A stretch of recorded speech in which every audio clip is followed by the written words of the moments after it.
안녕하세요. 전 평소 휴대폰으로 유튜브 영상을 자주 듣는 애청자인데요. 얼마 전 어느 우연한 만남을 계기로 생각난 과거 때문에 저도 여기 사연을 선보이기로 마음 먹었습니다. 주말 엄마와 백화점에 갔다가 지하 주차장에서 민망한 광경을 목격했죠. 아, 너 같은 머리로 어떻게 의대를 갔다니? 이렇게 덜 떨어진 남자가. 아니, 사오라는 건 제대로 딱 사온 적이 없어요. 그러니 병원에 손님은커녕 파리 한 마리도 안 오지. 우리 아버지 아니었으면 네 병원도 진작 문 닫았어. 한 여자가 핏대까지 세워가며 큰 소리 내고 당하는 남자는 대꾸 못하고 쩔쩔매는 모습이었습니다. 무섭게 다그치는 여자는 백화점 안으로 들어가 버렸고 남자 혼자 주차장에 남아 커다란 쇼핑백들을 차에 싣고 있었습니다. 무심히 그 남자를 쳐다보다가 그가 내가 아는 사람임을 알아채고 말았어요. 30대 후반의 머리가 벗겨지기 시작한 아저씨 모습이지만 내가 그를 몰라볼 리는 없었으니까요. 저기 혹시 세준 씨 아니에요? 누구시죠? 어, 소연이? 내가 누구인지 알아본 그는 몹시 당황했고 또 부끄러워했습니다. 그가 안쓰러웠던 전 함께 있던 장비서에게 그 남자의 짐 옮기는 걸 도와달라 부탁했어요. 고마워. 그리고 좀 민망하네. 하필 이런 상황에서 마주쳐서. 아내가 평소에도 날 이렇게 대하는 건 아니야. 오늘 몸 안 좋다고 쇼핑이나 하자고 나온 건데 내 실수 때문에 짜증이 많이 났네. 당신 결혼했다는 얘기는 들었어. 아내 친정에서 당신 병원 차리는 거 도와줬다며? 잘 됐네. 그게 어, 그렇게 되었고 이렇게 살고 있네. 너랑 지낼 때가 행복했는데. 넌 잘 지내지? 내 인생에서 잊을 수 없는 남자. 적어도 이런 취급받을 남자는 아니었는데 어쩌다가 이렇게 된 건지. 그와 간단한 안부를 나누다가 금방 헤어졌습니다. 집에 오는 길에 가슴에 묻어두고 있던 과거가 떠올랐고 그것을 글로 써내려가게 되었어요. 그리고 지금 구독자 여러분 앞에서 강렬했던 제 젊은 날의 이야기를 들려드리려고 해요. 태어났을 때부터 이상하고 불길한 존재가 되어버린 사람이 있다면 믿으시겠어요? 함께 살던 친할머니는 나만 보면 재수없다고 했습니다. 내가 태어나던 날 아버지는 계단에서 굴러 다리가 부러졌다는 이야기를 할머니가 돌아가시기 전까지 저만 보며 하셨어요. 친할머니는 무속신앙을 엄청 믿는 분이었는데 할머니가 자주 찾아뵙는 땡땡 선녀님이 하신 말씀부터 난 잘못 태어난 년이었으니까요. 선녀님 말씀이 애들 엄마가 셋째를 아들로 낳으면 장손이 번영할 것이고 딸로 낳으면 집안의 대가 끊긴다고 했다. 그런데 끝까지 고추 달린 산에 못 낳은 네가 우리 집안 말아먹으려고 작정을 한 모양이로구나. 널 며느리로 우리 집안에 들이는 게 아니었어. 아이고, 조상님 낯을 무슨 수로 보나. 아들 못 낳았다고 셋째인 내가 딸이라는 이유로 우리 엄마가 할머니에게 갖은 구박과 서름을 당하며 얼마나 시집살이 했는지 몰라요. 할머니의 까닭없는 미움을 아버지라도 막아주었으면 했지만 효자 장남이라는 타이틀이 중요했던지 아버지는 할머니 말씀만 따랐습니다. 그나마 내 편이 되어주었으면 했던 두 언니도 자기 일이 아니라고 나와 엄마가 어떤 대접을 받던 개의치 않았어요. 언니, 오늘 할머니가 엄마가 차려놓은 밥상을 그냥 엎어버렸다. 할머니가? 왜 또 그러셨대? 땡땡 선녀님이 올해 바닷가에서 난 것은 먹지 말라고 했다나? 그런데 엄마가 미역국을 상에 올렸다고 그랬대. 내 생일이라서 엄마가 특별히 소고기 넣고 끓이신 건데 할머니 나가시자마자 엄마는 그 소고기랑 미역국 쓸어 담아서 다시 한 솥 끓이신대. 그래도 소녀 생일날인데 미역국까지 못 먹게 하는 건 정말 너무하지 않아? 그런데 할머니가 쏟은 그 미역국 엄마가 우리 애한테 다시 주실까? 난 더러워서 그거 안 먹을래. 언니라는 사람이 지금 상황에 네 목구멍으로 넘어가는 게 중요하냐? 엄마랑 동생이 얼마나 속상할지 공감해주고 상 엎은 할머니 욕은 같이 못해줄 망정. 이렇게 우리 언니들은 생각도 짧고 우리 집의 차별 대우가 얼마나 말도 안 되는 건지에 대한 자각조차 없었어요. 여러분들께서는 동아 미운오리 새끼를 아시죠? 왜 오리들 사이에서 다른 모습으로 태어나 구박받으며 자랐는데 알고 보니 예쁜 백조가 되었다더라 하는 이야기 말입니다. 언젠가 백조가 되어 이 구질구질한 집에서 탈출할 날만 꿈꾸며 전 자라왔습니다. 아예 여발한 듯이 성공해서 할머니랑 언니들 코를 납작하게 해줄 거라고요. 그렇지만 불행히도 난 공부를 잘한 좋은 머리는 타고나지 못했어요. 책 붙잡고 열심히 해보았지만 성적은 잘해야 중간 정도에 머물렀죠. 그렇다고 운동이나 미술이나 뭐 특출나게 소질 있는 게 보여야 말이죠. 그나마 내가 남들에게 내세울 수 있는 것은 외모였습니다. 중간 키인 다른 식구들에 비해 저는 168cm의 큰 키에 날씬한 몸매를 타고났어요. 거기에 얼굴도 여성스럽게 예쁘장해서 어릴 때부터 나한테 목매는 남자애들이 꽤 있었어요. 그래, 이거야 이거. 내 능력으로 성공을 못할 것 같으면 능력 있는 남자를 내 것으로 하면 되지 뭐. 빠른 계산으로 일찌감치 공부를 때려치고 내 적성을 찾기로 하였어요. 그냥 의사나 판검사의 부인이 되겠다는 야망을 품게 된 겁니다. 그래서 나 좋다는 평범한 남자들에게는 눈길 한번 안 좋고 학생회장에 공부 잘하는 오빠 하나가 고백해서 사귀어 본 적은 한 번 있어요. 고등학교 졸업하고 땡땡여대에 진학한 뒤 전 적극적으로 여기저기 소개팅을 나갔어요. 그렇다고 남들이 해주겠다는 평범한 자리는 거절했고요. 내 주된 타겟은 딱 의대생, 명문대 법대생이었습니다. 한번 세어보니 아마 소개팅, 미팅까지 포함하면 거의 50번도 넘게 나간 것 같네요. 그냥 의대 법대생 소개팅이라고 해서 무턱대고 제가 마음을 연 것은 아니었어요. 너무 뚱뚱하거나 키가 작아도 또는 탈모의 조짐이 보이는 남자 역시 탈락이었습니다. 내 2세의 유전자도 고려해야 하니까요. 또한 사람 앞에서 눈도 못 마주치고 말도 잘 못 섞는 남자도 탈락이었습니다. 100세 인생 중 70년은 함께 살 남자가 그렇게 재미없어서는 안 되니까요. 깐깐한 눈으로 거르고 거르다가 결국 전 한 남자를 선택하게 되었고 그 역시 나에게 호감을 보였기에 우린 사랑하는 사이가 되었습니다. 그는 키 크고 얼굴 준수하고 성격도 모나지 않은 모 의대 3학년생 오빠였어요. 내 남자친구에 대한 소문이 퍼지자 친구들이 소개팅, 노하우, 잘난 남자 만나는 법을 물으러 절 찾아오기에 이르렀습니다. 그 친구들에게는 바로 제가 할머니가 신봉하는 선녀님인 셈이죠. 그럼 이쯤에서 콧대 높은 의대생 남자 공략하는 방법을 여러분에게도 살짝 공개해 볼까요? 일단 의대라는 곳이 어떤가요? 전국에서 가장 공부를 잘하는 친구들이 가는 곳이잖아요. 그렇다 보니 의대 남자들은 기본적으로 거절당하는 걸 모르는 사람들입니다. 아마 평생 싫은 소리 한 번 강압이나 터치도 들은 적 없는 채로 이런 생각에 갇히고 말죠. 내 생각과 행동에는 아무 잘못된 게 없다. 똑똑하지 못한 다른 사람들이 틀린 거다. 다양한 사람을 만나며 교류해야 사회성도 길러지고 이해의 폭이 넓어지는 경험을 쌓는 법인데 자기들만의 커뮤니티를 형성하고 비슷한 사람들만 만나니 시야가 좁죠. 똑똑하고 박식한 사람들인 것은 맞지만 어이없게 사소한 부분에서 놓치는 눈치와 센스가 많습니다. 예를 들면 내가 소개팅할 때 이런 의대생도 나왔어요. 오빠는 집이 부유한 편인가 봐요.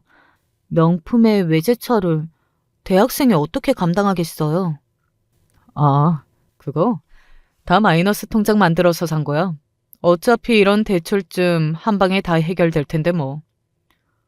우와, 그런 기상천외한 방법이 다 있어요? 뭔지 살짝 얘기 좀 해주세요. 난 어차피 의사가 될 몸이라 재력 갖춘 집 딸이랑 결혼하면 그만이지. 의대생이면 은행에서 대출도 잘 내줘.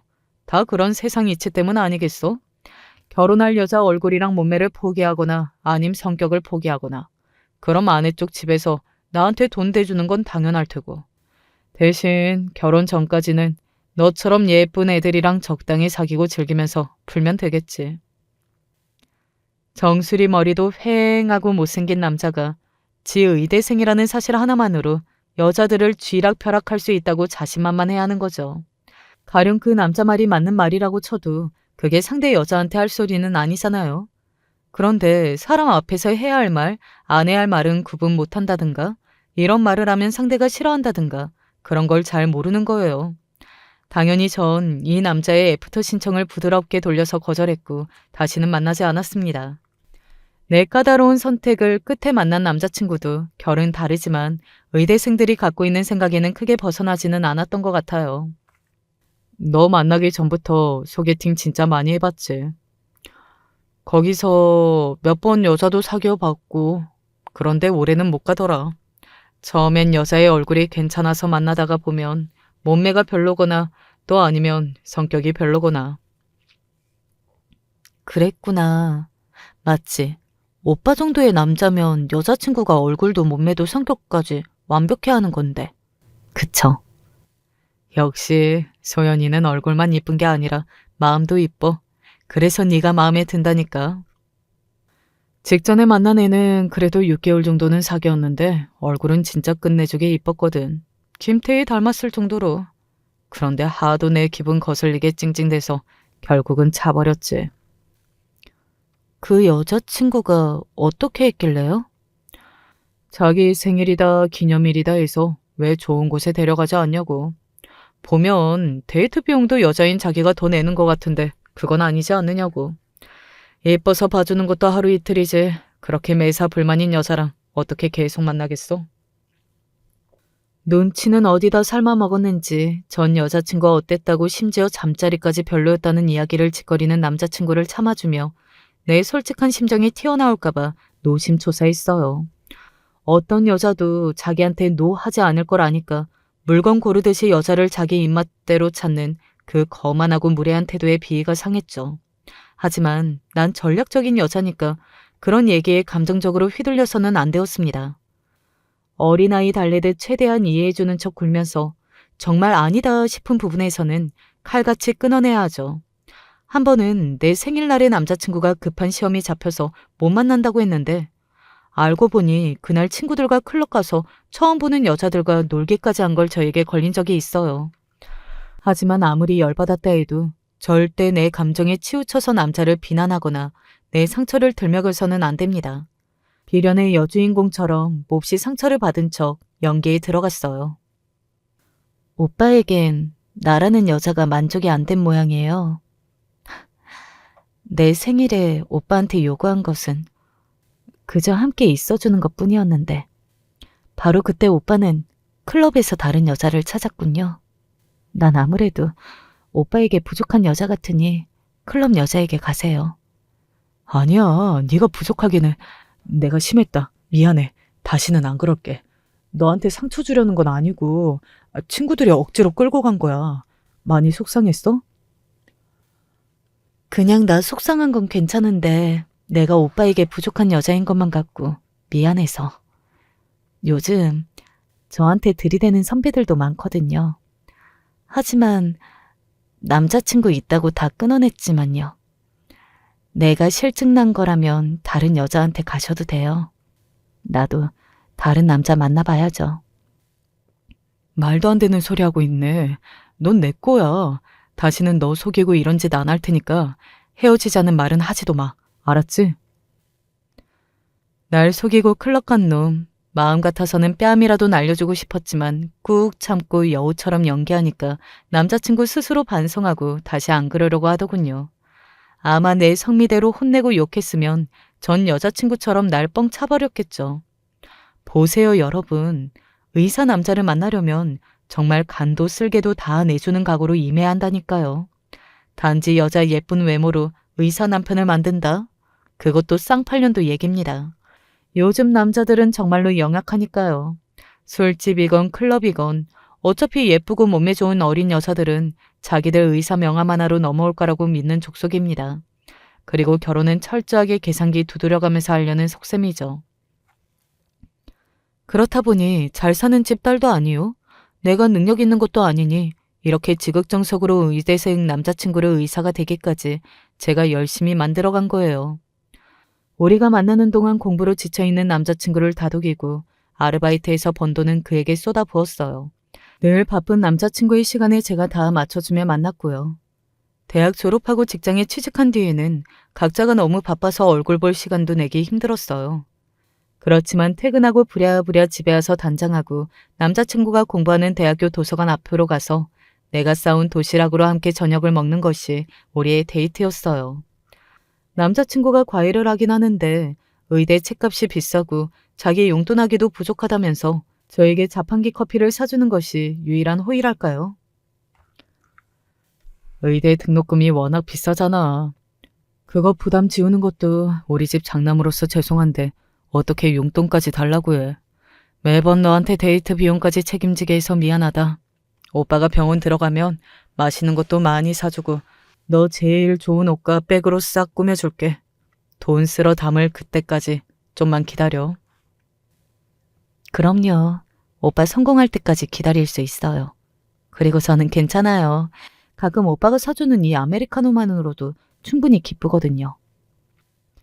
전 아주 순수한 여자처럼 1,500원짜리 커피에 감동하는 척 남자친구에게 좋은 여자로 보였을 겁니다.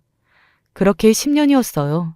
10년 동안 남자친구 뒷바라지하며 여자친구로서 받아야 할 대접도 제대로 못 받고 만나왔습니다. 아니, 나는 괜찮다고 하는데 기영 선배가 자꾸 나한테 밥 사주고 술 사주더니 어제는 이 반지까지 손가락에 껴주면서 프로포즈하는 거 있지? 뭐 외모는 내 타입이 아니지만 그 정성 봐서 한번 사귀어볼까 하고. 정말? 어디 그 반지 좀 봐. 24K 순금인가? 뭐 보석도 안 박혀있고. 아무리 그래도 그냥 금반지에 홀라당 넘어가지 말고. 난 우리 오빠가 100일 기념으로 명품 지갑 사준다고 했어. 얘 반지 그거 얼마 안 한다. 그런데 소연이 넌 이번 생일에 남친이 뭐 해줬어? 나? 나야 뭐. 우리 오빠는 의대생이라 워낙 공부가 바쁘잖아. 그래도 생일날 남산에 데려가 주더라고. 같이 사랑의 자물쇠도 했고 우리 죽을 때까지 함께하기로 약속했지. 사랑의 자물쇠? 그런 걸 믿니 너? 아무리 의대생 남친이 좋다지만 너무 너한테 돈 안 쓰는 거 아니야? 남자란 자고로 자기 마음 가는 여자면 억만금 줘도 아깝지 않은 족속들인데 아무래도 너희 남친 사랑이 식은 것 같다 야. 다 나보다 못생기고 키도 작은 여자애들이 만났다 하면 하는 싸구려 자랑을 들어야 했죠. 남자친구가 사준 선물을 보여주며 날 조롱할 때 전 쓰디쓴 웃음을 참아야 했습니다. 하지만 그럼에도 전 미래만 보고 꿋꿋이 버텨냈어요. 그래. 어디 나중에 한번 보자고. 지금 너희들은 그저 그런 남친이 사주는 선물에 좋아들 하고 있지. 나중에 식장에 들어갈 때 진정한 승자가 누구인지 그때 가서 내가 버텨온 세월이 얼마나 대단한 건지 느끼게 될 테니까. 그렇게 수년이 지나고 남자친구는 공중보건의사를 마치고 대학병원에 인턴으로 들어갈 무렵 어느덧 내 나이 28살이 되었습니다. 의대생 남자친구가 있다고 손뼉치며 좋아하던 할머니도 아빠도 저만 보면 결혼 언제 할 거냐고 물어보셨어요. 그 의사 애인은 널 언제 데려간다고 하더냐? 계집애 나이는 꽉 찼는데 아직도 결혼 얘기가 없어? 너같이 별 볼 일 없는 애가 의사 남편이라도 있어야지. 놓치면 큰일 난다. 무슨 일이 있어도 꽉 잡고 알겠냐? 눈칫밥 주시는 할머니보다 더 조급한 건 당사자인 나였습니다. 어리고 이쁜 나이부터 한 남자만 만나다가 30을 바라보게 되니 슬슬 불안해졌거든요. 서로 직접적인 몇 살에 결혼하자는 얘기를 꺼낸 적은 없지만 그래도 우리가 당연히 결혼할 것이라고 생각했습니다. 솔직히 밝히자면 어쩌면 남자친구가 나랑 결혼하지 않을 수도 있다는 부정적인 가능성을 회피했는지도 모르죠. 하지만 그는 결혼에 대한 생각이 없어 보였고 시간이 더 지나서 레지던트 3년 차까지 왔네요. 왔어. 나 어제도 응급 환자 수술 서버하느라 새벽 5시에 잤다. 그저께도 거의 밤새워가지고 잠깐 졸다가 신과장님한테 정강이 걷어차였어. 아이씨, 되게 아프네. 빨리 때려치든가 해야지. 월급도 얼마 안 되는구만. 그는 바쁜 대학병원 의사 생활에 대한 불평으로 가득 찼고 맨날 자기 병원을 열고 싶다는 노래만 불렀습니다. 30을 넘긴 내 심정은 잊은 채 말이죠. 기약 없는 기다림도 힘들었지만 남자친구가 나를 두고 배신까지 했다는 걸 알았을 때 전 정말 살고 싶지 않았습니다. 그것도 나와 안면이 있는 의대생 후배랑 그 짓거리를 모텔 가서 해왔다는 겁니다. 회식하고 술 진탕 먹고 둘이 벌인 실수라고 해명했지만 그 변명 믿기엔 어려운 3번이나 말이죠. 청혼만 기다리고 있던 나에게 이 일은 하늘이 무너지는 일과 같았습니다. 사실 남자친구의 바람은 비단 이번 일이 처음이 아니었습니다. 오랜 세월을 사귀면서 나 몰래 소개팅에 나갔던 적도 몇 번 있었죠. 물론 조건 좋은 여자라며 자기 엄마 강요에 억지로 한 일이라지만 그런 배신의 경험도 있었어요. 또 나 몰래 술집 여자랑 관계 가진 것도 들킨 적이 있었습니다. 그때도 그는 변명으로 일관하고 자신에게 사랑은 오로지 나뿐이라고 했습니다. 다시는 그년 안 만날게. 그 꽃뱀 같은 년이 육감정이 몸매로 날 꼬신 거에 넘어간 것뿐이야. 그저 하룻밤 실수라고. 너 정말 나 없이 살 수 있어? 난 너 없이 못 산다고. 나뿐이라며 잡는 그의 손을 뿌리치지 못하고 그냥 용서하고 넘어갔습니다. 하지만 이번 일은 경우가 달라요. 술집 여자와의 하룻밤도 단순한 소개팅과 데이트도 아니었습니다. 게다가 나를 미치게 만드는 것은 이번 내 남자의 상대는 바로 여의사라는 것이죠. 함께 병원에서 근무하며 얼마나 많은 일을 이야기를 나눴을까요? 서로 대등한 위치에서 자기들 직업과 관련한 일을 공유하며 쌓아온 마음이 얼마나 깊겠어요. 게다가 함께 밤을 몇 번이나 보냈다는 것은 이성으로도 끌렸다는 거 아니겠어요? 술 마시고 벌인 일이라지만 무려 3번이나. 어쩌면 속궁합마저 그 후배랑 맞았을지도 모릅니다. 짤탕만한 키에 주근깨 가득한 피부. 같은 여자가 보기에도 정말 별로인 외모의 그런 여자에게 내 남자가 넘어가다니. 고작 그런 여자랑 밤을 보내기 위해 날 배신하다니. 지독히 날 괴롭히는 부정적인 생각들 속에 몸부림치느라 전 그만 알아놓고 말았습니다. 당연히 남자친구에게서 걸려온 전화에도 메시지에도 무응답으로 일관했고요. 그와 헤어져야 할까? 아니, 그 긴 세월을 바쳐놓고 이제 와서 놓을 수 있을까? 하지만 바람핀 걸 내 눈으로 똑똑히 보고서 어떻게 용서를 할 수 있어. 내가 이렇게 자신을 거부하고 나온 것은 그에게 처음이었어요. 열흘이 지나자 그는 내가 마음이 떠났을까봐 몸이 달았던 것입니다. 나 지금 너희 집 앞에 와 있어. 병원 콜도 계속 오는데 싶고 오늘 밤새도록 네 얼굴 볼 때까지 여기서 기다릴 거다. 고집 피우지 말고 어서 나와줘. 맨날 바쁘다고 나랑 데이트 펑크 내고 비싸게 굴던 남자가 집 앞에 와서 날 기다린다는 겁니다. 그가 보낸 톡 메시지를 보고 마음 같아서는 당장 나가고 싶었어요. 하지만 이대로 만나게 되면 그의 배신에 대한 제대로 된 값을 치르지 않고 용서해버릴 것 같아 고민스러웠죠. 야, 나 집에 들어오는 길에 어떤 남자 봤는데 맞지? 네 남친이잖아. 둘이 왜 그래? 싸웠냐? 관심 꺼. 언닌 알 거 없어. 사내 놈 서 있는 모습 딱 보니 척 알겠던데 뭐. 그 자식이 무슨 큰 잘못한 거잖아. 안 그래? 이유가 뭐야? 너 학벌 딸린다고 무시했어? 아니면 딴 여자 생겼다고 널 차버렸겠대? 아, 그런 거 아니라고. 언니 너는 동생이 남자친구랑 싸운 게 그렇게 고사하고 재밌냐? 언니가 계속 우리가 싸운 이유를 꼬치꼬치 물으니까 난 짜증을 내버렸어요. 그러니까 언니는 입꼬리 한쪽으로 올리더니 웃었습니다.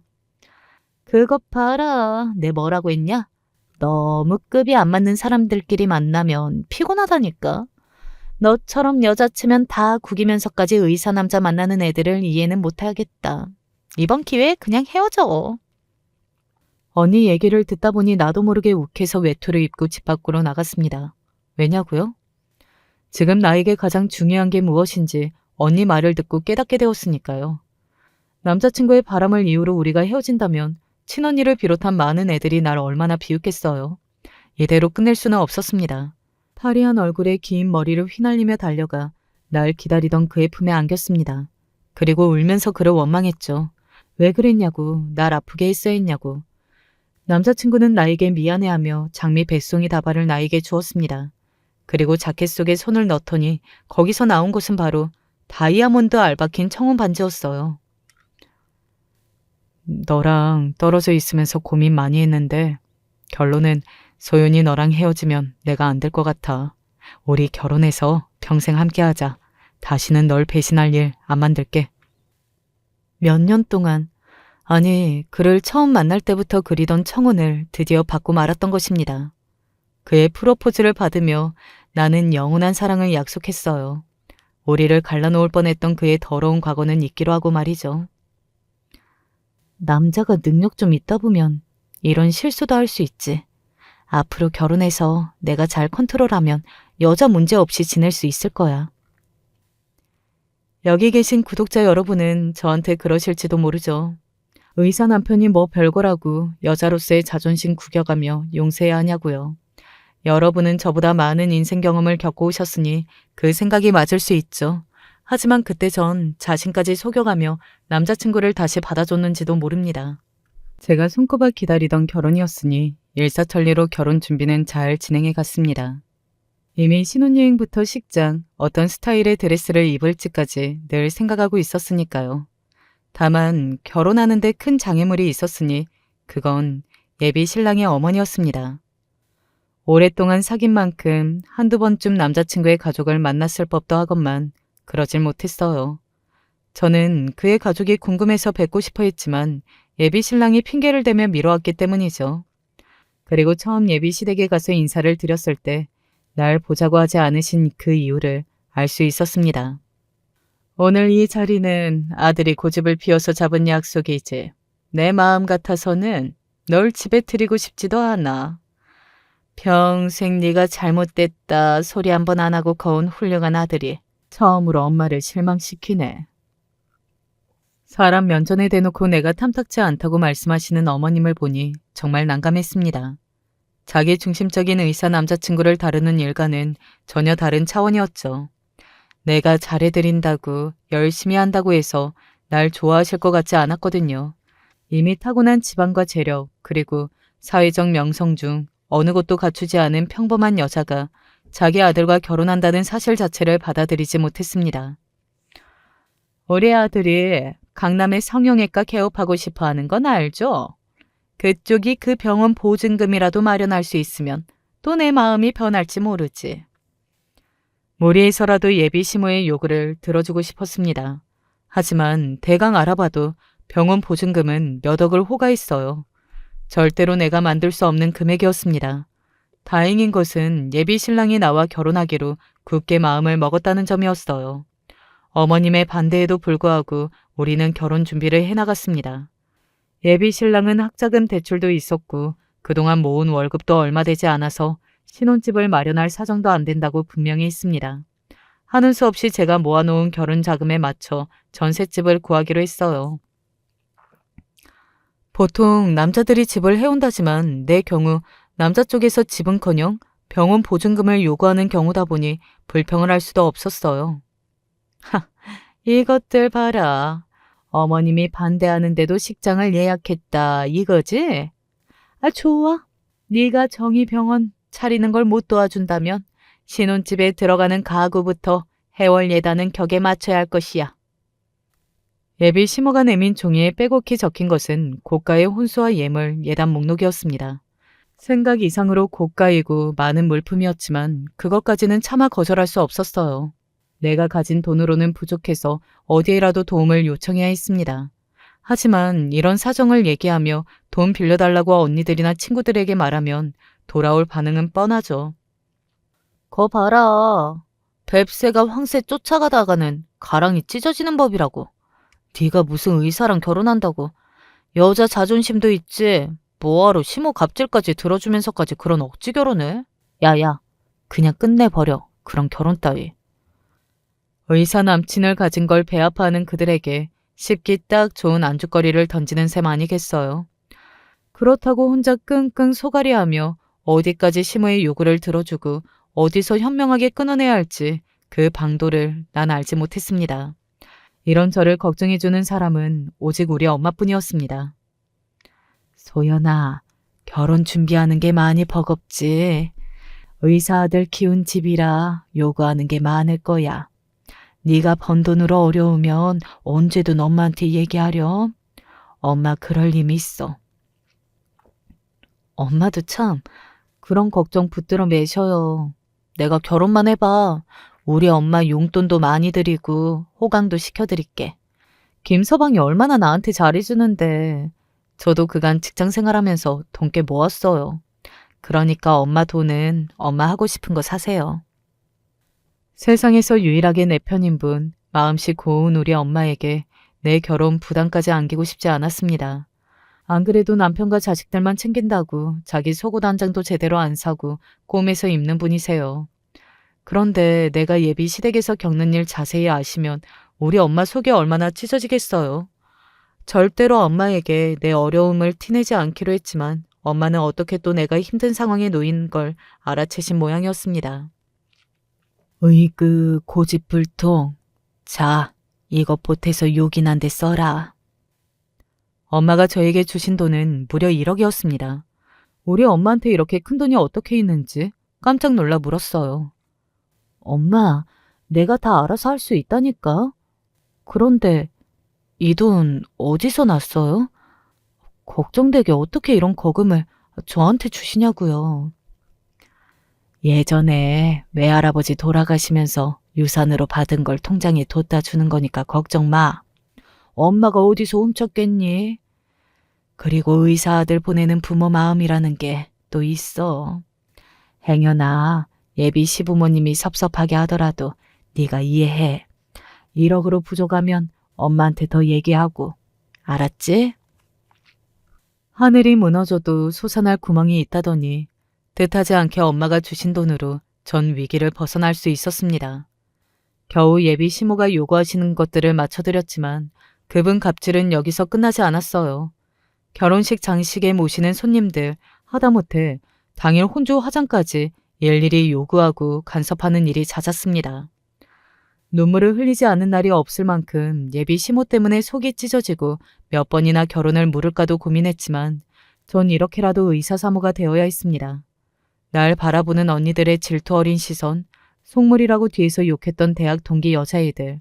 그것만 생각하고 전 납작 엎드려서 시모에게 네 어머님 하고 웃을 수밖에 없었죠.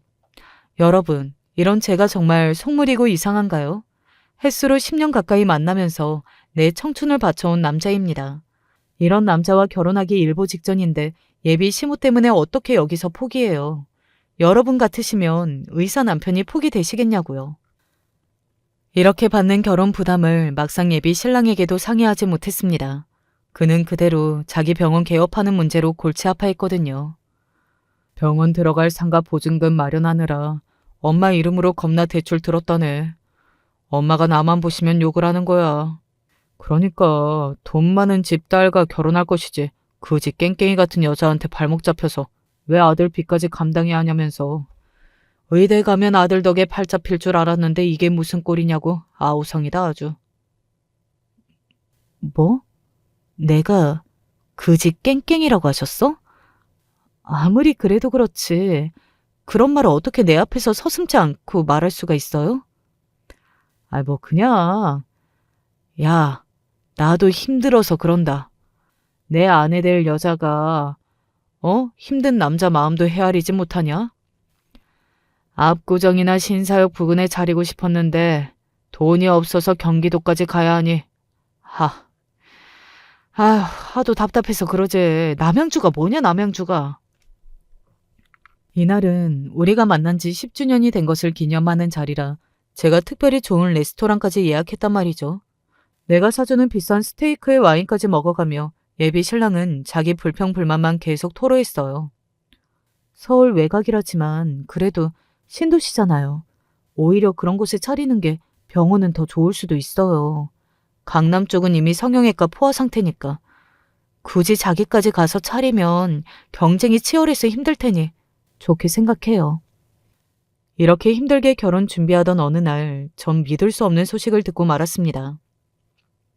엄마, 요즘 안색이 너무 안 좋은데 괜찮은 거예요? 그 약봉지는 또 뭐야? 그러게 언젠가부터 소화불량의 변비까지 심해졌지 뭐냐. 병원 가서 약 타 먹어도 소용이 없네. 좋은 유산균이라도 사 먹어야 하나? 유산균도 좋지만 엄마 진짜 큰 병 걸린 거 아니야? 아빠, 엄마 모시고 대학병원에 좀 다녀오세요. 다 늙어서 그래. 아흔 앞둔 우리 어머니도 여기저기 다 아프시다고 하는데 그럴 때마다 대학병원 가랴? 아빠도 진짜 너무하시네. 엄마가 시어머니 모시면서 아빠의 자식들까지 얼마나 고생하는지 아시면서 그러세요? 됐어. 엄마, 내가 김서방한테 얘기해서 좋은 의사 알아볼 테니까 나랑 검사 받으러 가자. 엄마의 건강이 너무 걱정된 나머지 제가 우겨서 병원에 모시고 갔어요. 그런데 제가 모시고 가지 않았으면 어쩔 뻔했나 모르겠어요. 글쎄 엄마는 대장암 판정을 받으신 겁니다. 다행히 일찍 발견된 편이라 수술받고 치료받으시면 생명에 지장 없으실 거랬어요. 엄마는 앞으로 집안일이고 할머니 일이고 신경 쓰지 말고 치료만 전념하시게요. 저랑 약속해요. 그래, 다 우리 막내딸 덕분에 엄마가 죽다 살아났다지 뭐니. 그런데 여기는 김서방이라는 병원 아니냐? 혹시 김서방은 바쁜가? 아, 오빠는 요즘 병원 개원하는 일 때문에 눈코 뜰 새 없이 바쁘지 뭐. 오늘 그 일 때문에 병원도 안 나왔대요. 굳이 병원 와서 장모님은 자기가 직접 살피겠다는 걸 내가 말렸어요. 그래, 잘했다. 죽을 병 걸린 것도 아니고 바쁜 의사 사위에 오라가라 할 필요는 없지. 그런데 소연아, 엄마가 사실 너한테 할 이야기가 있어. 응? 뭔데요?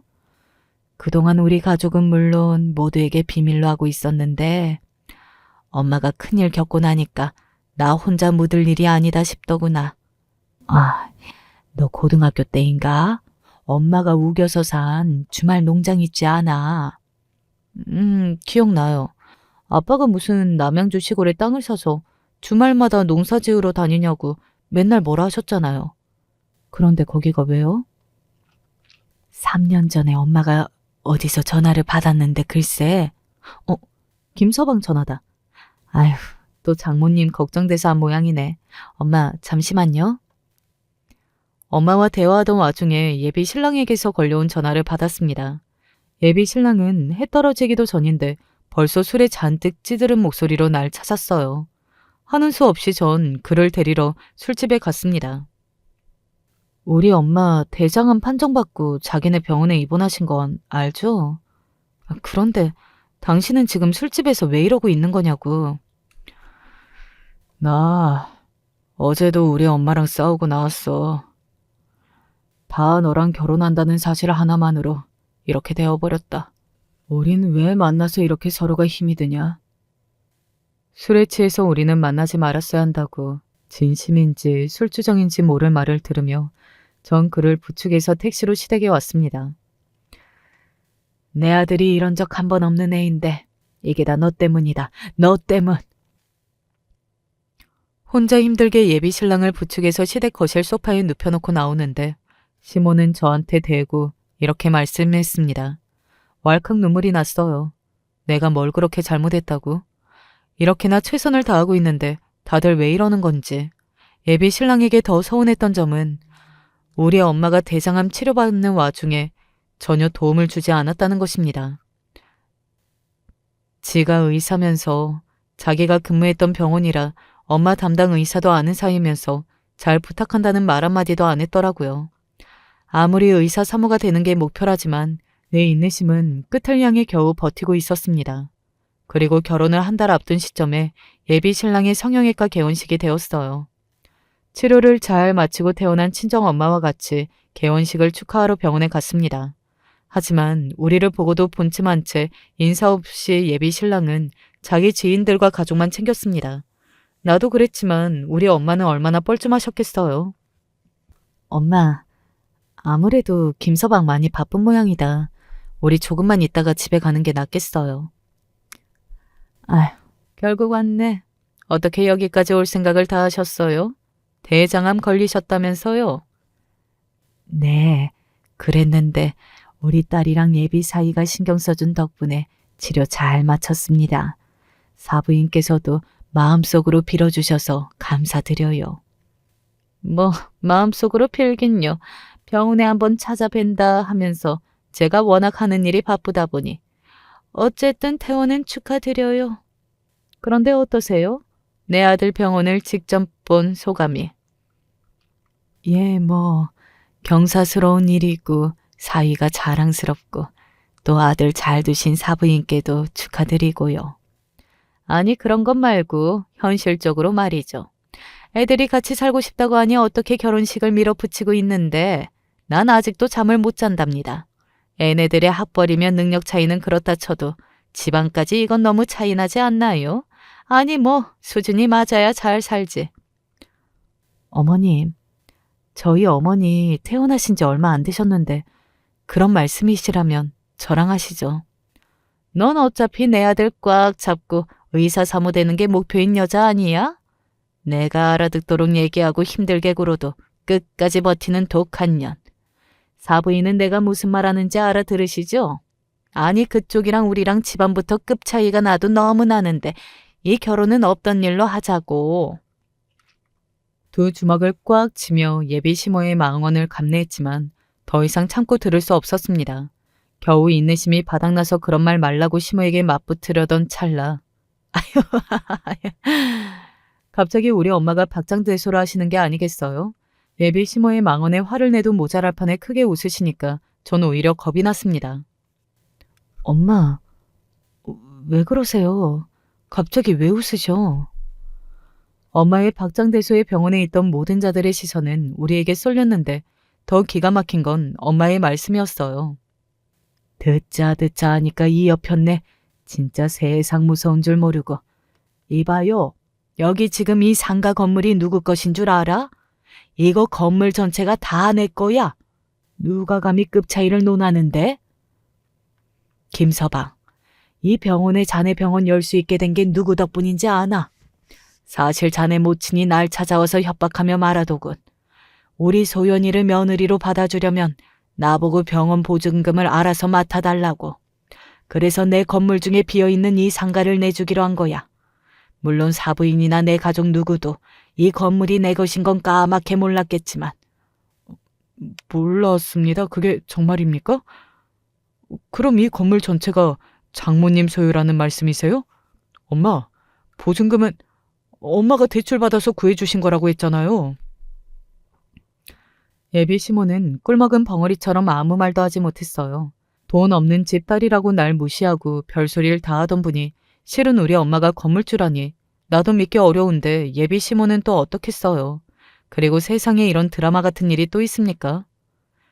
그깟 의사 아들 하나 갖고 별 유세를 다 떨더니만. 소연아, 넌 아직도 고작 저런 집안이랑 결혼해야겠냐? 아니요. 난 이미 세준 씨나 저 엄마란 사람이나 모두 치가 떨리고 싫어요. 이 결혼 저 못해요. 그냥 안 할 거라고요. 들으셨죠? 우리 딸이 당신 아들 걷어 찬답니다. 괜찮아요.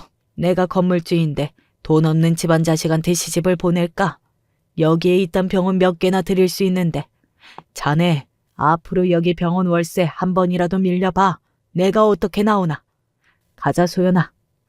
큰 소리로 엄마가 예비 신랑과 시모를 나무라시고 당당하게 걸어나가는데 저 그동안 당한 서름이 한 방에 사라지더라고요. 병원 밖을 나와서도 몇 번이나 엄마한테 확인하고 또 확인했는데 엄마 말이 다 사실이었던 겁니다. 그동안 엄마가 속여서 미안해. 병원에서 말하려다가 끝내 못했지만 엄마 주말 농장한다고 사둔 땅이 도시개발에 들어갔어. 그래서 외할아버지 유산이랑 대출금 받아서 그 땅에 건물을 세웠단다. 아직 대출 자금 좀 남았지만 뭐 상가 다 받으면 그걸로 갚을 수 있겠지. 돈 없는 집 딸이라고 갈시 다 받았을 텐데 그런 마음 안고 무슨 결혼까지 가겠니? 이 결혼은 없던 일로 하고 우리 새 삶을 살아보자. 엄마는 평생 힘들게 한 할머니나 무능한 아버지에게는 이 일을 알리고 싶지 않다고 하셨습니다. 그 건물은 오롯이 엄마의 것이에요. 엄마가 착해서 하늘에서 내리신 복이고 건물 세우기까지 모든 과정을 혼자 다 알아서 하셨잖아요. 그러니까 아빠나 할머니한테 비밀로 하시는 거 그게 맞죠? 엄마는 건물을 관리하는 일을 저에게 부탁하셨습니다. 안 그래도 저는 공인중개사와 건물관리사 자격증도 있는 부동산 관련 회사에 다니고 있었기에 누구보다 그 일을 잘해낼 자신이 있었기도 하고요. 목매던 의사 예비 신랑과 파혼을 선언하고 회사도 그만두고 엄마의 건물을 관리하며 전보다 훨씬 많은 연봉을 받으며 살았습니다. 아무리 10년의 사랑이었지만 정 떨어질 일이 많았던 거 여러분도 아시잖아요. 남자와 헤어져서 슬픈 마음보다는 후련하고 자유로운 기분이었어요. 그런데 예비 신랑과 그의 어머니는 그렇지 못했던 모양입니다. 놓친 물고기가 더 크게 보이는 법이나 건물주의 딸에 자기 입맛대로 할 수 있던 여사가 어디 흔하겠냐고요. 그런 큰일이 있었으면 진작 나랑 상의하며 했으면 좋잖아. 장모님이 우리 엄마 말실수 때문에 기분 많이 상하셨대? 내가 한번 식사 모실까 하는데. 너 뭐 잘못 먹었니? 내가 그랬잖아. 우리 파혼이라고. 당신 내 인생에 없어 이제. 너라니. 오빠한테 그게 무슨 말버릇이야? 오빠? 그동안 10살짜리 애처럼 징징대고 이기적인 너한테 맞춰준 세월이 아깝다. 난 이제 의사 남편 같은 거 필요 없어. 특히 너처럼 마마보이의 병원 차릴 돈도 없는 그지 깽깽이는 더욱. 뭐? 우리 집안 보고 그지 깽깽이라고 했냐?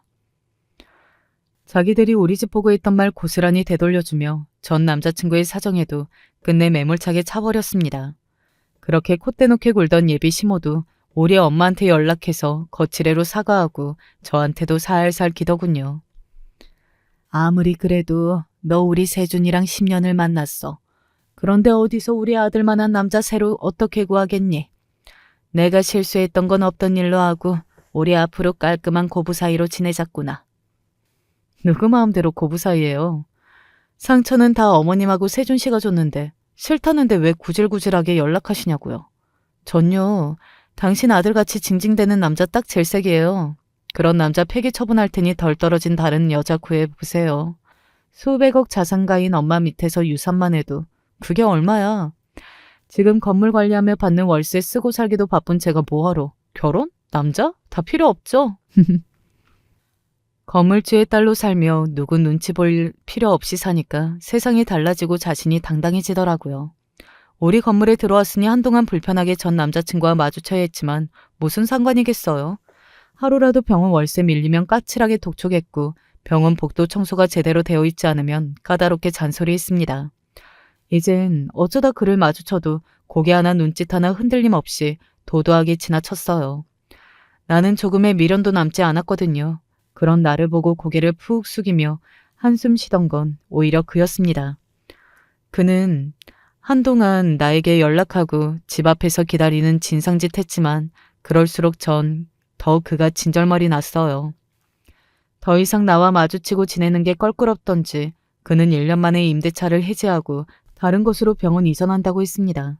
그나마 엄마가 편의를 봐줘서 1년은 보증금 없이 월세로 있게 해줬지만 그 다음부터는 시세에 맞춘 보증금을 요구했더니 나가겠다고 하더군요. 있는 동안 병원 매출 내역 알아보니 그다지 잘 되지 않은 모양이더라고요. 월세 밀린 달도 몇 번 있었거든요. 병원도 서비스업이고 고객들 상대로 영업과 마케팅을 잘해야 하는데 평생 남들 뒷바라지만 하고 우쭈쭈 당해온 사람이 어떻게 고객들 비위 맞춰가며 하겠어요. 사실 성형 기술이야 거기서 거기고 그의 수술 실력이 뭐 썩 좋지 않았던 이유도 있었겠죠. 그렇게 병원 이전 뒤로는 그를 만나지 않았습니다. 그리고 살면서 그에 대한 소식은 가끔 들었죠. 그 엄마가 선자리를 눈에 불을 켜고 따와서 무슨 음식 장사하는 현금 부자 딸이랑 결혼했다고요. 나랑 헤어진 지 불과 1년 만에 말이죠. 이미 내 마음에서 지운 남자지만 막상 결혼 소식을 들으니 마음이 좀 심란하더군요. 그 이후 그 소원하던 압구정의 성형외과를 개원했다는 소식에 또 한 번 마음이 불편했습니다. 그런데요. 그렇게 원하던 결혼과 자기 병원 차렸으면 잘 살 것을 그리 행복하지는 않았던가 봐요. 돈 많은 처가에서 의사 사이 믿고 투자했는데 병원이 잘 안 되니까 구박덩어리 취급당한다고 들었거든요. 심지어 아기 낳고 처가에 아예 들어가 사는데 아내고 장인어른이고 진짜 꽉 잡혀 산다고. 그들의 간섭에 대학 동기 모임에도 잘 못 나온다고 친구에게 전해 들었죠. 얼마 전에 우연히 세준 오빠 만나고 처음엔 몰라볼 뻔했잖아. 많이 변했더라. 그냥 딱 봐도 별로 행복해 보이진 않더라. 너 그때 그 오빠 차버린 건 잘한 거야. 이제 그렇게 비위 맞춰가며 살지 말고 네 입맛에 맞는 남자 골라. 연하에 잘생긴 남자 소개시켜주랴. 졸지에 내가 건물주 딸이 되었다는 소식은 주변에 일파만파 번졌어요. 그래서 여기저기 연락이 오고 나에게 좋은 남자 소개해주겠다는 이야기가 끊이지 않습니다.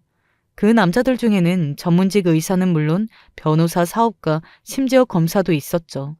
이제는 남자에게 목매고 맞춰주며 비굴하게 살 필요가 없는데 제가 뭐하러 그런 남자들 만나겠어요. 결혼 없이 남자 없이 이미 충분히 잘 먹고 잘 사는데 제가 왜요? 하지만 부모님은 그래도 여자가 결혼은 해야 한다며 결혼을 채근하십니다. 구독자 여러분은 부모님 연배시거나 저보다 언니인 분들이 많으시니 한 번만 여쭤볼게요. 제가 꼭 결혼이라는 걸 해야 할까요? 난 이제 의사라면 진절머리가 나는데 전문직 직종에 잘나고 똑똑한 남자를 만나는 게 맞을까요? 동생처럼 생각하시고 결혼에 대한 생각을 댓글로 좀 남겨주세요. 남자에게 워낙 지쳐서 지금은 생각이 없지만 다들 해야 한다고 하는 결혼이라면 저도 나이 더 먹기 전에 준비해야 하니까요. 아이고, 벌써 시간이 이렇게 되었네요. 제 이야기 긴 시간 동안 들어주셔서 대단히 감사드립니다. 오늘도 빛나는 하루 보내세요. 안녕히 계세요. 안녕하세요. 세상사 참 알다가도 모르겠지만 어떤 부분에선 인생의 의미를 깨닫기도 하며 살고 있는 50대 여성입니다. 가끔 좋은 날도 오겠지 하면서 살지만 그렇게 쉽게 풀리지 않아서 힘들 때도 있고 많은 생각을 하던 중에 사연을 보내게 되었습니다. 저는 비교적 늦게 결혼을 했는데 그 또한 쉽게 일이 진척된 편은 아니었어요. 부모님이 심한 반대를 하셨고 이윽고는 연을 끊는 상황에 이르게 되었는데요. 당시에 저는 그렇게까지 반대를 하는 부모님을 도저히 이해할 수 없었고 원망이 가득했지만 제가 이 나이쯤 되고 보니 조금은 납득이 가기도 하네요. 제가 결혼하고 싶다고 소개했던 제 남편은 온 지역을 돌아다니면서 각설이 공연을 하는 사람이었습니다. 이 사람에게 끌리게 된 이유는 그 전에 연애했던 몇 명의 사람들에 비해 참 착하고 수더분했기 때문이에요. 시집가라고 늘 재촉하는 부모님과 직장에서 노처녀라고 조롱을 당하던 저에게 이 사람이 내민 손은 참으로 따스했거든요. 만날 때마다 수줍은 얼굴로 꽃을 사들고 오고 저와의 관계에 최선을 다하면서도 자신의 일을 무척 사랑하는 사람이었어요. 우연히 길을 가다가 각설이 공연을 하는 걸 보았는데 각설이 옷을 입고 계속해서 구성진 타령을 불러대는 무대를 보면서 저도 잠깐 복잡한 머리를 식히려고 멈춰 서게 되었어요. 그 자리에 눌러앉아 멍하니 보다 팀원 중 한 명이었던 남편과 이야기를 나누게 되었고 왠지 모르게 마음이 맞는 듯해서 한참을 시간을 보냈네요. 제 이야기를 무척 잘 들어주었거든요. 그러다가 우리는 뭔가에 홀린 듯 빠르게 만남을 이어가게 되었고요. 저도 나이가 적지 않은 편이었고 결혼을 할 거라면 이 사람이란 생각이 들어 인사를 시키게 되었어요. 하지만 부모님의 반응은 예상한 대로 매서웠습니다. 네가 결국은 내 가슴에 대못을 박는구나. 차라리 혼자 늙던지. 대체 각설이가 뭐냐? 이런 심한 말을 하시는데 제 남편은 그 말을 듣고도 고개를 푹 숙인 채 아무런 대꾸도 하지 않더라고요. 외려 반박하려는 저를 말리는 것이었어요. 화영 씨, 부모님 마음을 조금은 이해해 드립시다. 화영 씨를 키워주신 부모님인데 내가 어떻게 성이 찰 수 있으시겠어요? 이 사람의 내면을 잘 알고 존경하고 있었던 저는 함부로 말하며 멸시하는 부모님과 결국 연을 끊으면서까지 결혼을 강행하게 되었네요. 그렇게 아이를 낳았고 우리는 넉넉하진 않지만 그래도 서로 위하면서 각자의 일들을 열심히 하며 가정을 꾸려나갔어요. 남편이 변변한 다른 직업을 찾으면 좋겠다는 생각을 안 해본 건 아니었으나 그래도 저 사람이 그렇게 자부심을 갖고 행복해하면서 일을 해내고 있었기에 딱히 말을 하진 않았어요. 전국 방방곡곡을 돌면서 계속해서 처자식을 먹여 살려야 했으니 저 사람도 무척 힘이 될 거란 생각이 들었거든요. 수입이 결코 많은 것은 아니었지만 나름 열심히 일해왔고 셋이 있는 것만으로도 행복했던 것 같아요. 부모님은 여전히 저를 거들떠 보지도 않으셨고 어디서 그런 신랑을 얻어와서 그렇게 사냐며 친척들을 통해 원망 섞인 소리만 하시더군요.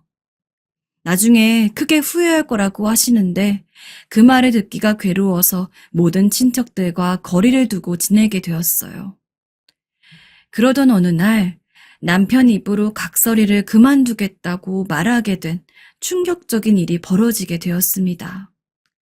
부모님의 반대에 오기가 생긴 저는 단 한 번도 남편 앞에서 입 밖으로 하지 말라 말을 꺼낸 적이 없었어요. 하지만 자식이 눈앞을 흔들어 놓으니 상황 판단이 쉽지가 않더라고요. 이 모든 건 5살이 되어 유치원에 가게 된 아들의 말 때문이었는데요.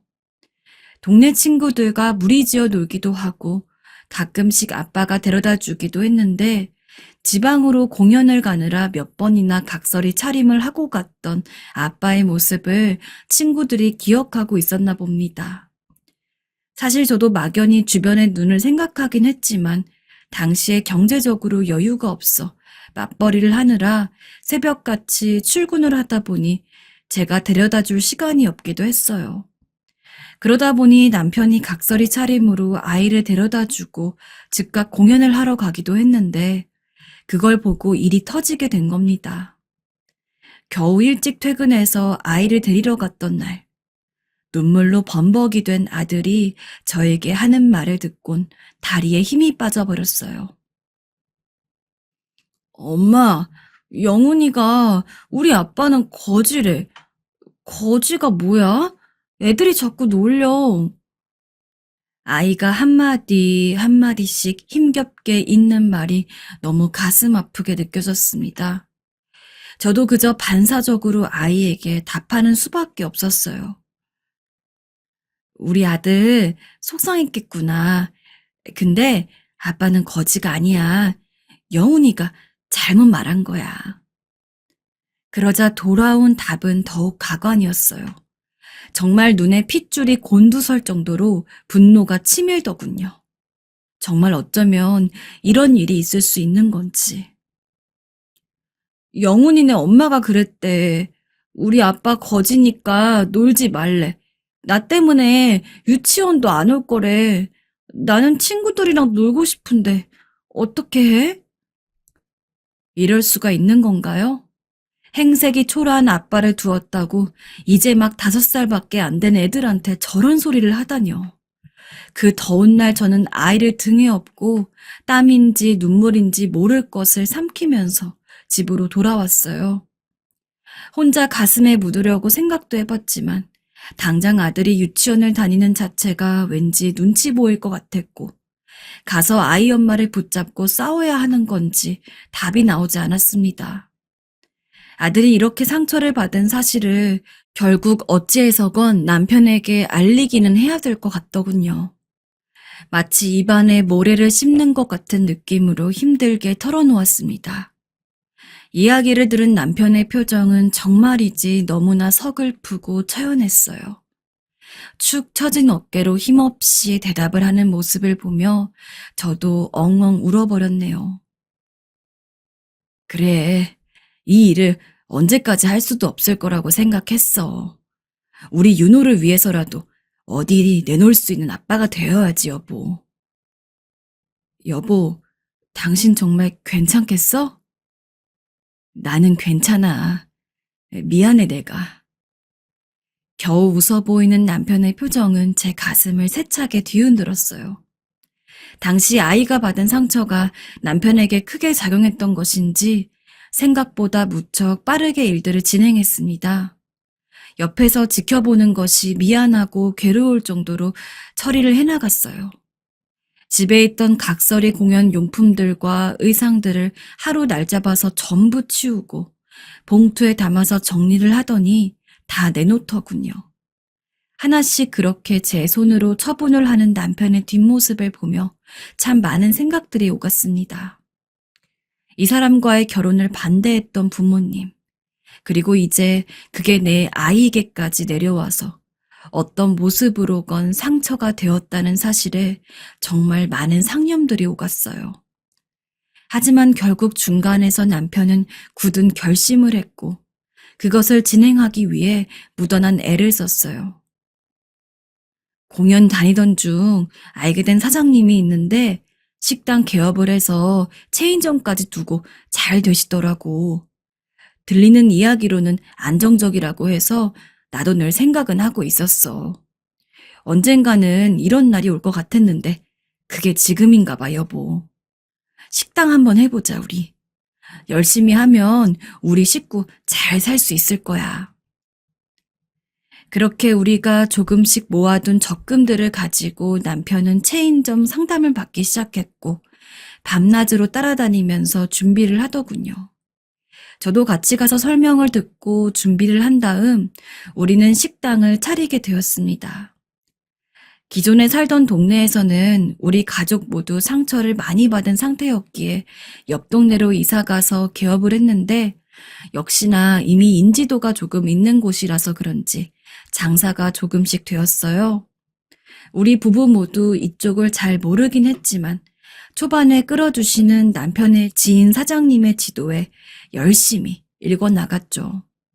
한 5, 6개월까지는 그래도 안정적이고 우리도 뭔가를 할 수 있겠다는 생각이 들었어요. 하지만 아무런 경험 없이 우리가 너무 쉽게 선택을 했던 것일까요? 충분히 알아보고 돌다리도 두드렸다고 생각했는데 저희 마음처럼 일이 흘러가지 않더군요. 그때부터 힘든 나날이 이어지기 시작했어요. 둘 다 장사 경험이 없어서 그런지 적극적으로 홍보도 하지 못했고 저도 하던 일을 그만두고 급하게 뛰어든 터라 요령이 없어서 주어진 메뉴대로 음식을 만들고 내고 손님 접대를 하는데 뭔가 부족했나 봅니다. 갈수록 매출은 줄어들고 둘이 멍하니 앉아서 텅 비어있는 식당을 보는 날들이 길어졌어요. 뭔가 다른 이유가 있을 것 같아서 조금 더 빚을 내어 다른 곳도 창업을 하고 하나가 완연히 바로 서지 않은 상태에서 부부가 떨어져 창업을 해서 관리를 하려다 보니 이젠 어디서부터 선택이 잘못되었는지 분간도 힘들어졌어요. 갈수록 빚은 눈덩이처럼 늘어나고 평범하게 일해서는 이것을 메꾸기도 어려운 상황이 되어버렸어요. 그러던 어느 날 남편은 매우 비참한 표정으로 말을 잇더군요. 말로 확인받듯 들으니 정말 하늘이 무너지는 것 같았습니다. 여보, 우리 가게 접자. 이제는 한계야. 빚만 늘 뿐이야. 저 홀몸 챙기는 건 괜찮은데 세 식구가 함께 살아가는 것은 왜 이리 힘든지. 노력해도 전부 다 물거품이 되는 상황들을 보며 어쩔 수 없이 큰 빚이라도 갚고자 정리하게 되었어요. 각설이 일을 정리하면서 힘들게 번 돈을 모두 투자할 만큼 우리에게 간절한 일이었고 밤낮으로 쉬지 않고 닦고 챙겼던 곳들인데 우리 손으로 싼 값의 물품들을 처분하다 보니 참 마음이 휑하더군요. 벌써 남편은 몇 번의 이직을 하게 되는 건지 그럼에도 가족들을 먹여 살려야 하니 또 새로운 일들을 찾아 뛰어나가야 했습니다.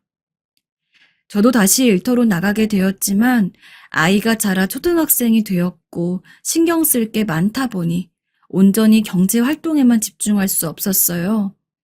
남편은 일용직을 하면서 될 수 있는 한 어떻게든 빚을 감당하고 생활비를 벌어보려고 했으나 어쩜 이렇게 빈곤과 빈곤은 계속 덮쳐오는 걸까요?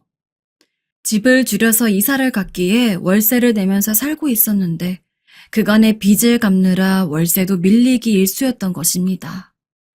집주인은 매번 쫓아와서 월세를 독촉했고 듣고 있기가 민망할 지경의 소리를 저희에게 질러댔어요.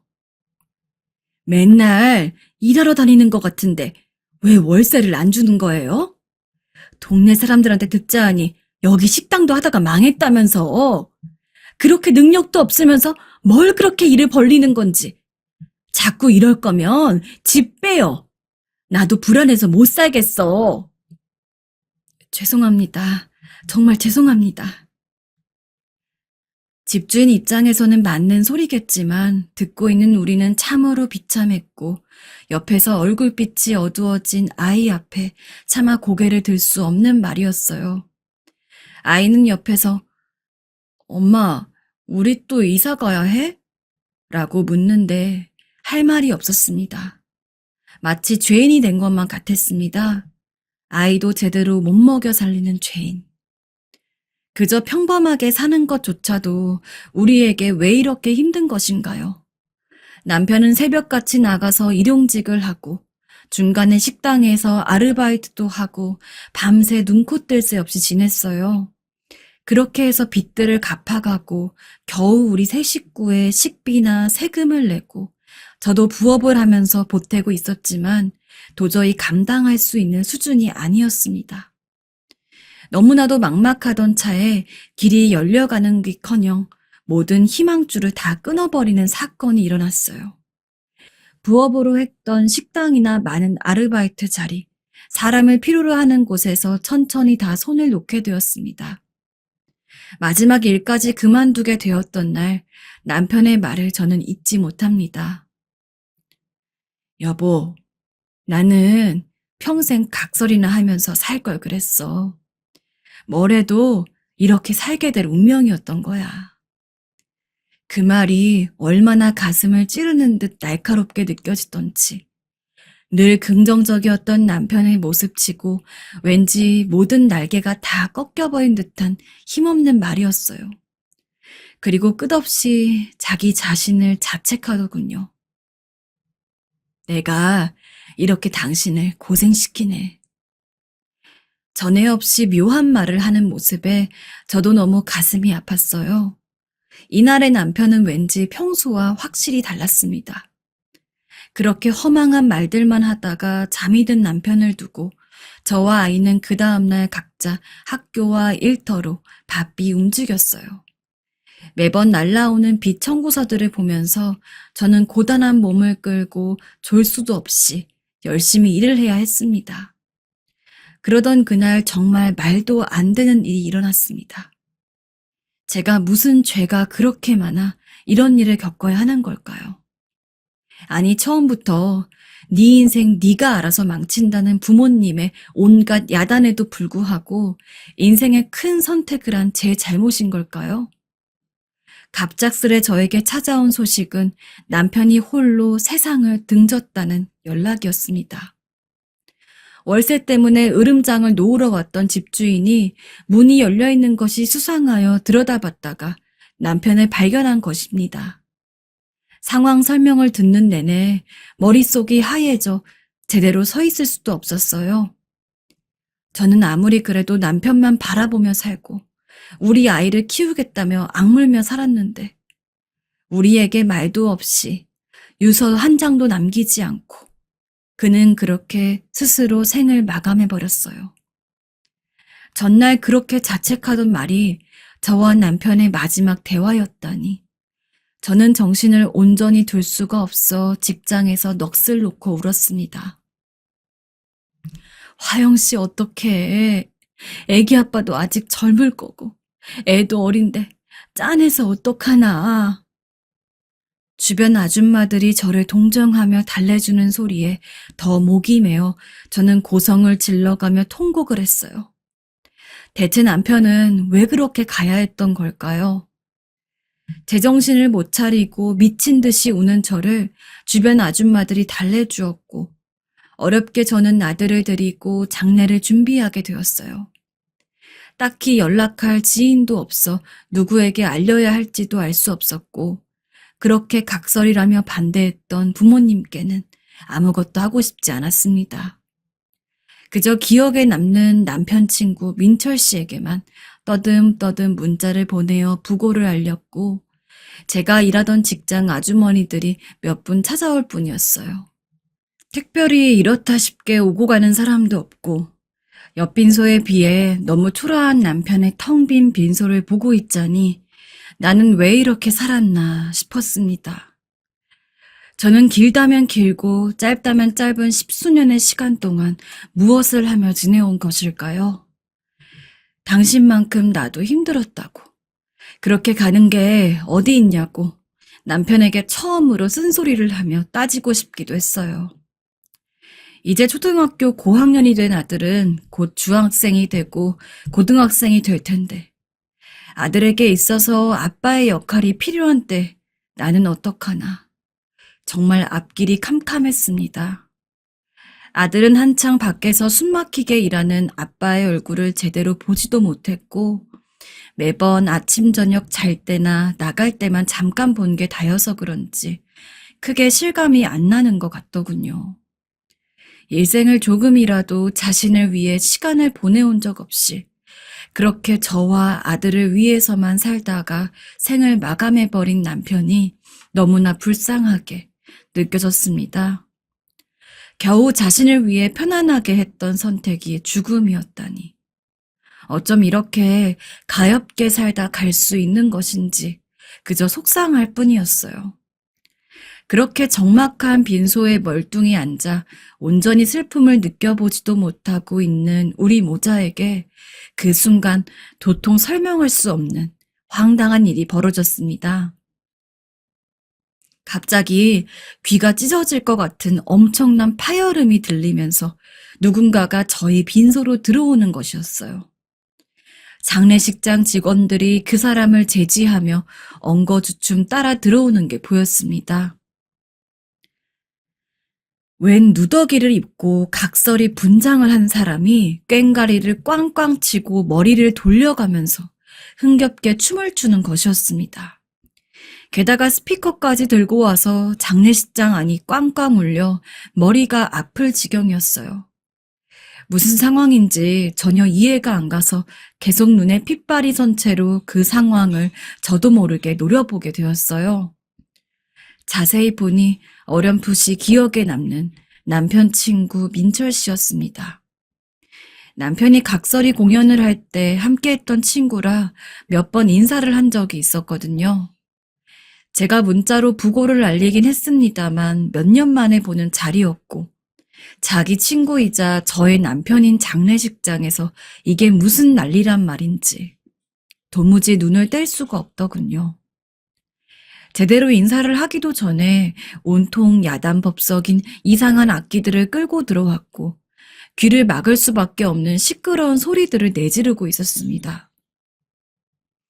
에헤이 야하 하면서 끝도 없이 추임새를 넣으며 흥겹게 부르는 민철 씨의 모습은 아무린 기력도 없고 멍하니 있었던 저도 결국 일어나게 만들더군요.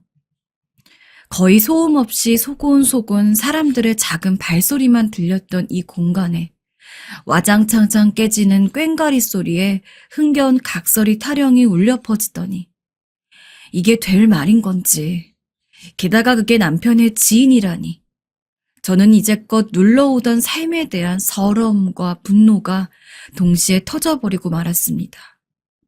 모든 게 다 짜증이 나고 진저리가 나더군요. 결국 저 역시 이성을 놓고 소리를 지르게 되었어요. 지금 뭐 하는 거예요, 민철 씨? 저를 힐끗 보고 잠깐 멈추더니 이윽고 다시 원래대로 이어서 타령을 부르며 앞으로 돌고 뒤로 돌며 춤을 추는 것이 아니겠어요? 전혀 아랑곳 않고 계속 난장판을 이어가더군요. 그 모습에 결국 참고 있던 다른 장례식 스태프들까지 몰려와 따지기 시작했습니다. 이봐요. 여기가 어딘지 알고서 하는 짓거리요? 미쳤어요? 정말 미치라면 제가 미치고 싶은 심정인데 이게 웬 민폐란 말인가요? 여러 사람들이 와서 그렇게 말리는데도 민철 씨는 꾸역꾸역 공연을 했습니다. 정말 끌어내기 직전에 가서 끝난 건지 아니면 끝날 순서라서 끝난 건지 분간이 안 가는 타이밍이었어요. 그래놓고 천연덕스럽게 꾸벅 인사를 하더군요. 정말 지옥같이 느껴지는 10여 분의 시간이었어요. 그러더니 그 차림새로 주렁주렁 쇳소리를 내면서 걸어 들어와 남편의 영정사진을 올려보더군요. 그리고선 또 갑자기 이해할 수 없는 행동을 하는 것이었어요. 이봐, 왜 그렇게 갔어? 나를 불렀어야지. 어떻게 이래? 그러면서 얼굴의 한 분장이 다 지워지고 뭉쳐지고 뚝뚝 떨어지는 게 눈에 보일 정도로 아주 큰 소리로 울며 오열을 하는 것이었습니다. 한참이나 남편의 영정사진을 꼭 끌어안고 부비면서 눈물을 뚝뚝 흘려대는데 한순간에 벌어진 이 장면이 너무나도 어이가 없어 힘이 쭉 빠지더군요. 그런 상태로 스르륵 앉아 생각을 해봤습니다. 처음에 이 고요한 장례식장에서 난리를 친 건 무척이나 화가 나지만 남편의 장례에 저만큼 울어준 사람도 없다는 생각이 찬찬히 들어왔어요. 저도 기력이 없기도 했고 더 난리를 치는 상황도 아니고 끝난 것 같아 보여 더 이상의 제재도 하지 못하고 놔두었습니다. 한편으로는 이런 자리에 와서까지 공연을 하고 소란스럽게 할 건 뭔가 싶어 대체 영문이 뭔지 물어보고 싶기도 했습니다. 그런 제 마음을 눈치챘는지 제 쪽으로 몸을 돌린 민철 씨는 이후에 기묘한 말을 늘어놓는 것이었어요. 저는 그 소리를 듣고 난 뒤 아직까지도 가슴이 답답하고 마음이 아려옵니다. 재수 씨, 오랜만이에요. 이제 인사를 하네요. 사실 내가 은석이와 생전에 약속을 한 게 있어요. 당시 저는 이 기구하게 느껴지는 남편의 장례식을 다 망쳐놓은 듯한 민철 씨에게 분이 풀리지 않았고 심적으로 무척 피곤하고 지쳐있던 터라 대답도 잘할 수 없었어요. 그저 듣기만 하는 저를 보더니 다시 말을 이어가더군요. 우리 둘 중에 누가 먼저 죽게 된다면 가는 길 슬프지 않도록 서로 각설이 분장을 하고 장례식장에 가서 노래를 부르며 춤을 춰주자고 약속을 했었어요. 이런 상황을 미리 약속해둔 것이었다니 듣고도 믿기지가 않아서 그제서야 민철 씨의 얼굴을 제대로 봤던 것 같아요. 재수 씨도 알듯이 그 친구 참 착한 친구잖아요. 가는 길 외롭고 슬프지 않게 서로 품앗이로 해주기로 했는데 가도 내가 먼저 가게 될 줄 알았는데 은석이가 먼저 갔네요. 그것도 이렇게. 처음에 저는 허무하게 가버린 남편의 빈소에서 그렇게 갑작스럽게 몰아닥친 각설이 노름을 보고 견딜 수가 없었어요. 그런데 나름 서로 간에 사정이 있었고 어린 시절 약속이 있었다고 하니 납득이 가는 것을 떠나 어쩐지 더 서글프게 느껴지더라고요. 남겨진 우리에겐 슬픔이지만 어쩌면 남편의 마지막 가는 길 보러 온 친구가 그 나름의 추모를 하러 온 것인데 그것까지 제지할 순 없겠다는 생각이 들었습니다. 이후 이야기를 들어보니 제 남편과 민철 씨는 각자 가정을 꾸린 후에 서로 왕래가 줄어들긴 했었지만 드문드문 연락을 하고 있었다고 해요. 갈수록 가세가 기울고 힘들었던 시기부터 남편은 연락을 끊었다고 합니다. 이런 부분조차 너무나 남편다운 모습이라 계속 저는 눈물을 닦으며 들을 수밖에 없었어요. 그리고 뒤이어 말한 민철 씨의 말은 다소 황당하기 그지없었어요. 듣고 어떤 반응을 해야 하는지 도통 감을 잡을 수가 없었습니다. 저나 은석이나 둘 중 누군가 먼저 가게 된다면 서로의 가정을 도와주자고 약속을 했었어요. 은석이는 실제로 옛날 제 여동생이 사고로 잘못되었을 때 각설이 타령을 하며 번 돈을 매달 저에게 병원비로 보탰으라며 전부 보내주었어요. 그렇게 여동생은 그럭저럭 회복해서 시집을 갔고 지금은 은석이 아들만한 애도 낳아서 살고 있어요. 언젠가는 꼭 갚겠다고 마음먹었는데 오랜만에 듣는 은석이 소식이 이런 이야기라니. 저는 그 은혜를 갚아야 해요, 재수씨. 은석이 아들 자라는 동안 제가 보탬이 되어드리고 싶어요. 남자들 사이에 있던 일이고 한창 사느라 바빴기에 저와 남편은 이런 사소한 이야기를 나눌 틈이 없었어요. 그리고 사실 남편 성격상 이런 이야기는 저에게 굳이 하지 않았을 것 같기도 합니다. 너무 당황스럽고 어떻게 해야 할 바를 몰라서 저는 마땅한 대답도 하지 못했으나 장례를 치르고 가는 길 제 아들에게 연락처를 받아갔더군요. 그렇게 해서 어느덧 남편을 보낸 지 6개월이 넘은 시간을 보내고 있는데 저희 아들 교육비와 생활비로 조금 보탬이 되길 바란다며 매달 150만 원씩을 보내주고 계십니다. 이제 6학년인 우리 아들을 대학교까지 쭉 지원을 해줄 수 있게 부디 마음을 열어달라고 하시는데 참 얼떨떨합니다. 친손자를 둔 저희 부모님마저 제가 궁상 떨고 사는 것 같아 꼴보기 싫다고 연락도 끊으셨는데 남편의 친구가 이렇게 우리 모자를 돕겠다고 하시네요. 어쩌면 남편이 홀로 가며 남긴 우리를 향한 마지막 선물이 아닐까 생각을 해야 하는 걸까요? 보통 힘든 경제 상황이 아니기에 저도 거절하기는 힘든 상태고 매달 저렇게 직접 돈을 가져오시고 부부가 오셔서 먹거리를 챙겨주고 가시니 그 모습을 보면서 참 여러 가지 생각이 오가네요. 이렇게 지원해 주시는 것들을 받으면서 살아가는 것이 맞는 걸까요? 저 혼자 생각하기에는 지혜가 부족해서 고민이 많아집니다. 여러분들께서 부디 지혜를 나누어 주신다면 감사하겠습니다. 저는 지금 인생 최대 고비에 서 있습니다.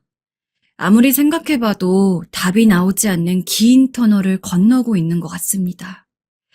이 사연을 들으시면 저를 욕하실 분들이 많을 것 같지만 욕은 욕대로 먹겠습니다.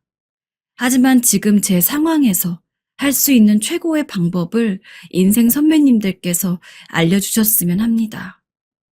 사람 한 명 살린다 치시고 끝까지 경청해 주시면 감사할 것 같습니다. 어렸을 적 저는 부모님을 교통사고로 여의고 친할머니와 같이 살았습니다. 머리가 점차 커지면서 입학식 때나 학교 행사가 있을 때면 부모님이 와서 축하해주고 소풍 갈 때는 엄마가 싸준 도시락을 먹고 아빠가 학교까지 바래다 주는 모습 등 언제나 부모님과 사는 제 또래들이 부러웠습니다. 그에 비해 저는 항상 모든 것이 할머니가 해주는 것이었어요. 저희 집은 남들보다 가난한 집이었고 할머니의 사랑만으로는 제 마음을 채워주기에 부족했습니다. 특히나 제가 외동딸이었기 때문에 형제가 없으니 더 외로웠어요. 가난했기에 못하는 것도 많아 창피하고 부끄러웠습니다.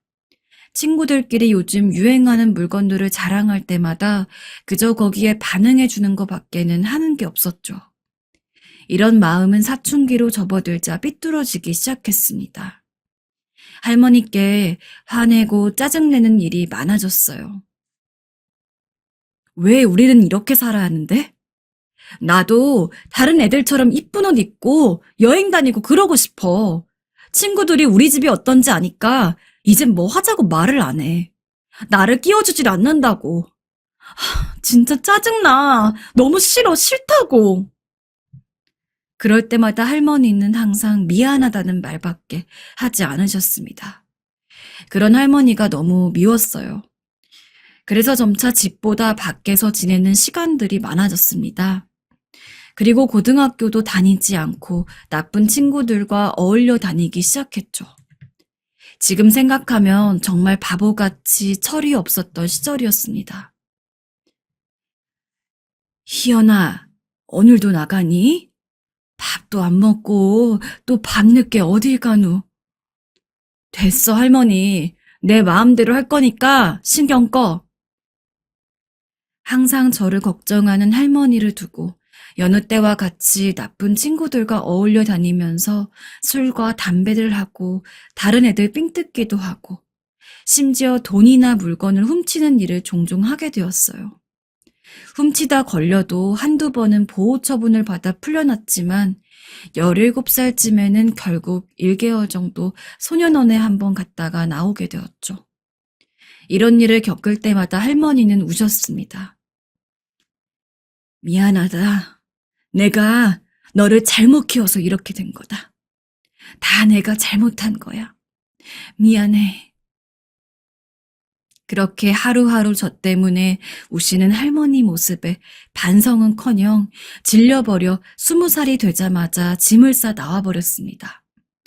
이제는 제 스스로 돈을 벌어야 했습니다. 일자리를 얻어보려고 했지만 가방끈도 짧고 특출날 정도로 잘하는 것도 없어서 제대로 된 일자리를 얻기도 힘들었습니다. 결국에 일하러 들어간 곳이 술집이었어요. 그리고 빠르게 큰 돈을 벌려면 술집에서 일하는 게 제일이라고 생각했고요.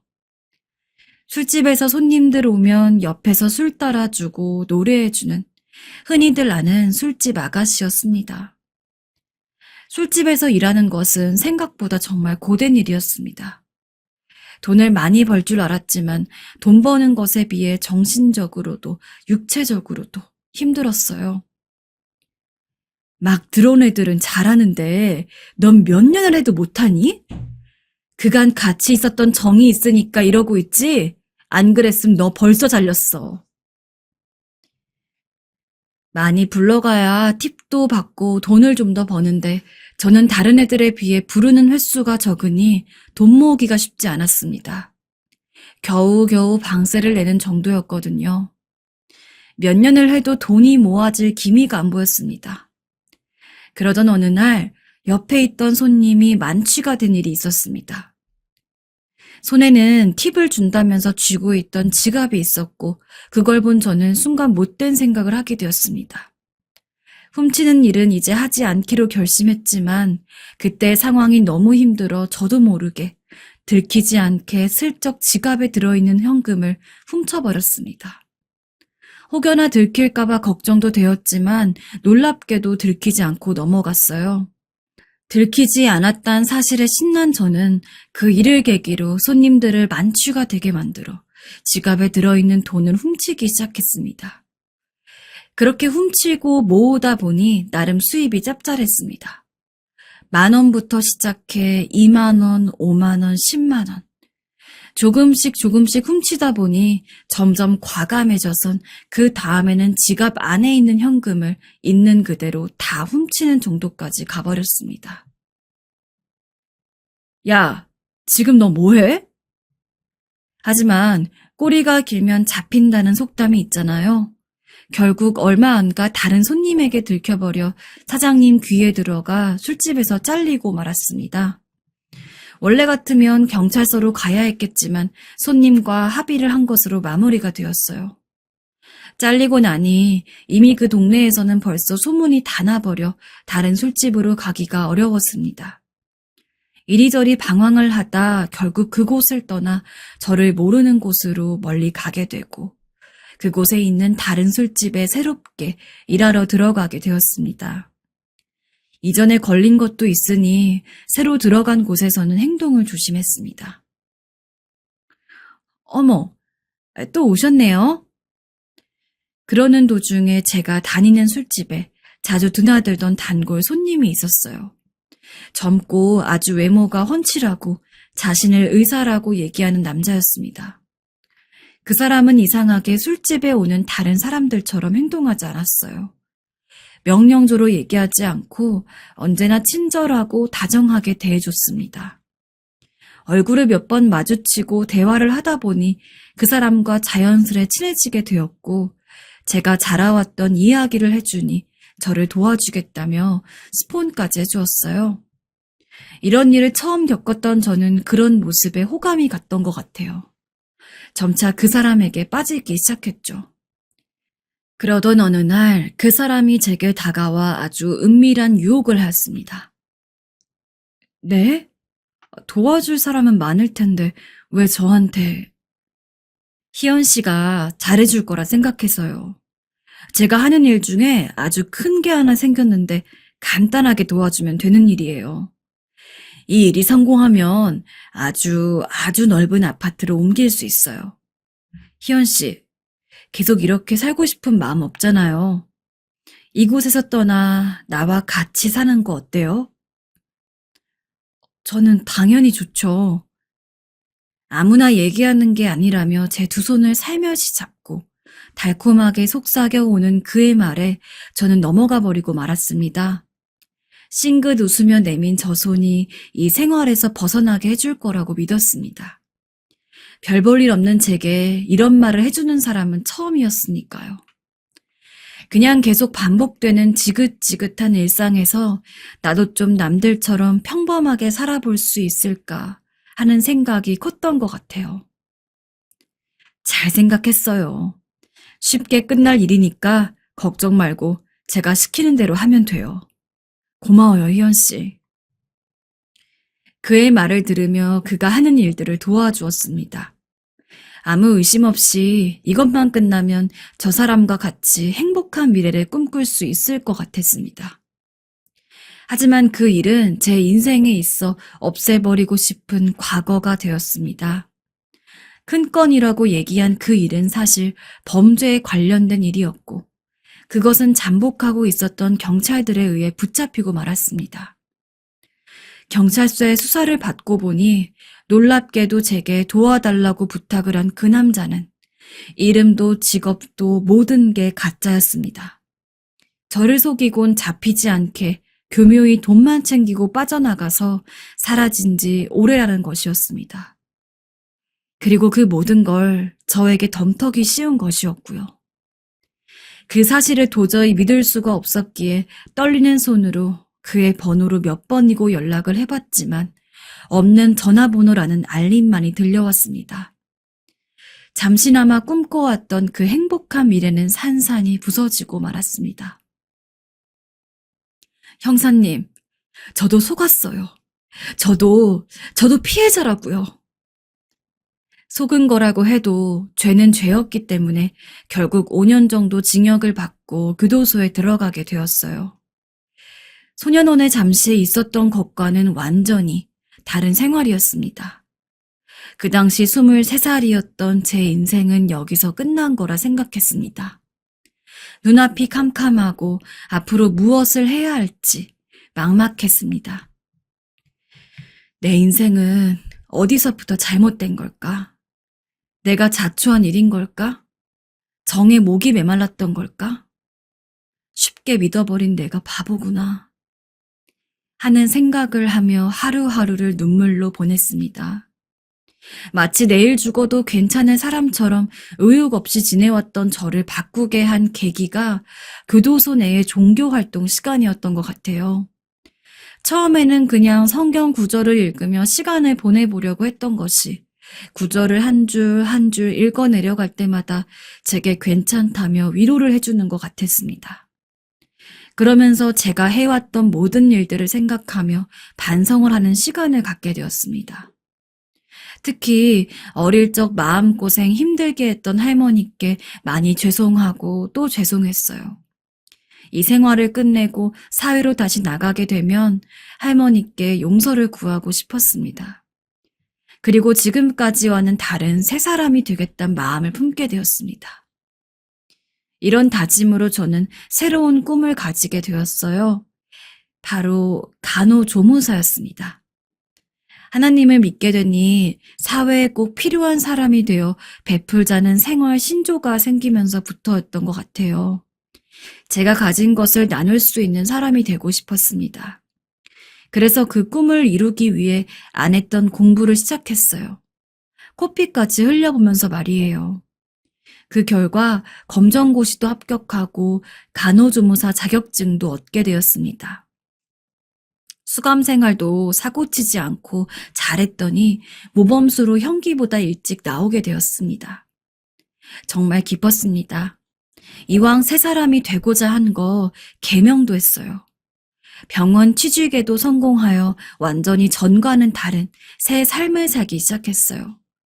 그리고 집을 나간 후로 한 번도 찾아가지 않았던 할머니께도 용기를 내어 찾아갔습니다. 할머니, 죄송해요. 제가 다 잘못했어요. 마음 아프게 해드려서 정말 죄송해요. 괜찮다. 이렇게 다시 보러 와준 걸로 다 괜찮다. 나는 이미 다 용서하고 있었어. 그 말에 할머니 곁에서 펑펑 울다 잠들었습니다. 할머니께 못다한 효도를 하고 싶었기에 다시 할머니와 살게 되었고, 최대한 잘해드리며 살았습니다. 정말 지금 생각해도 저를 용서해 주셔서 정말 감사했습니다.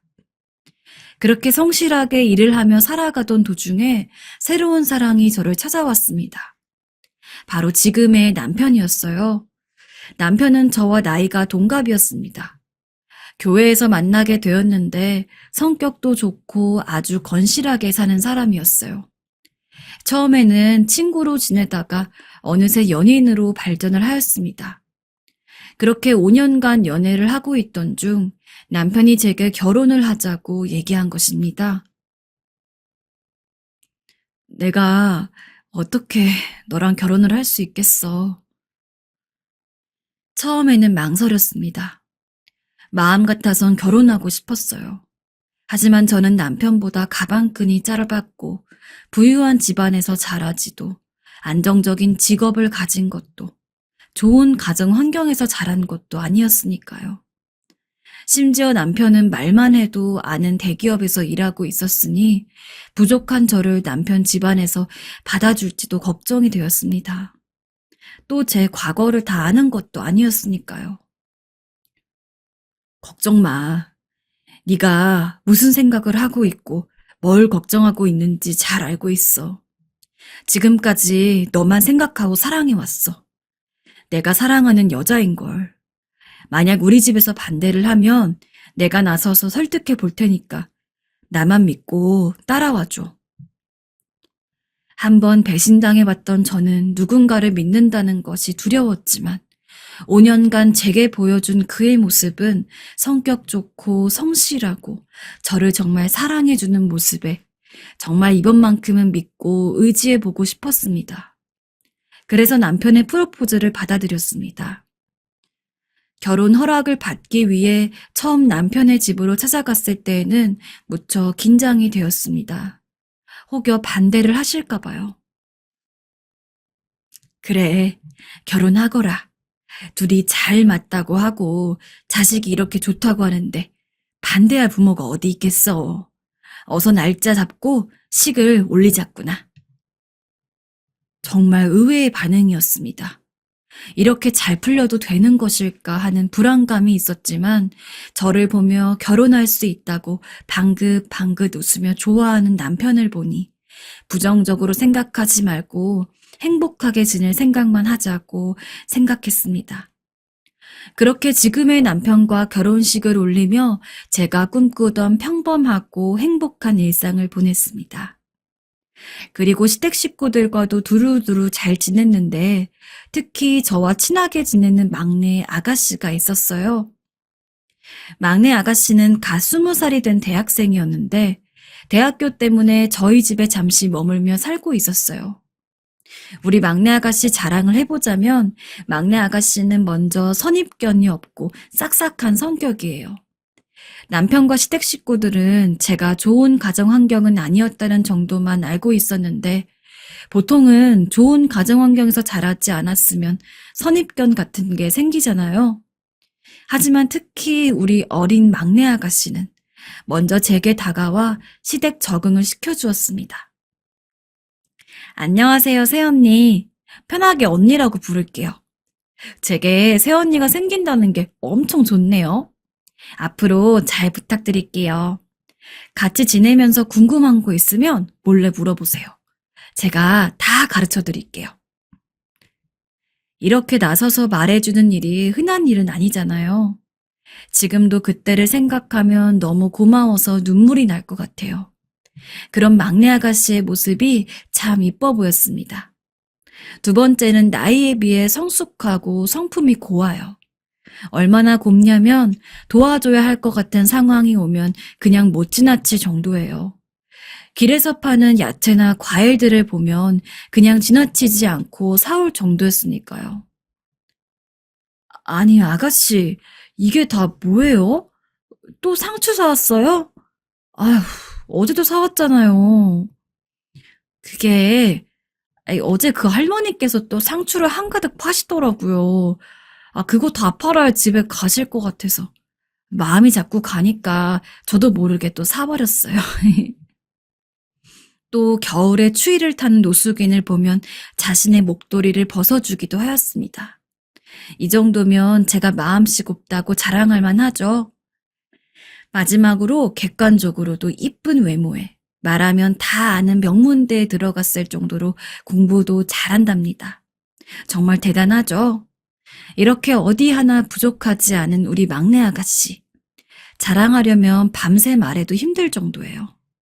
제가 외동이라 그런지 동생이 생긴 것 같아서 더 그런지도 모르겠습니다. 다른 사람들 이야기 들어보면 시댁 가족과 잘 지내는 일이 어렵고 친하게 지내기가 어렵다고 하는데 저는 그러지 않았어요.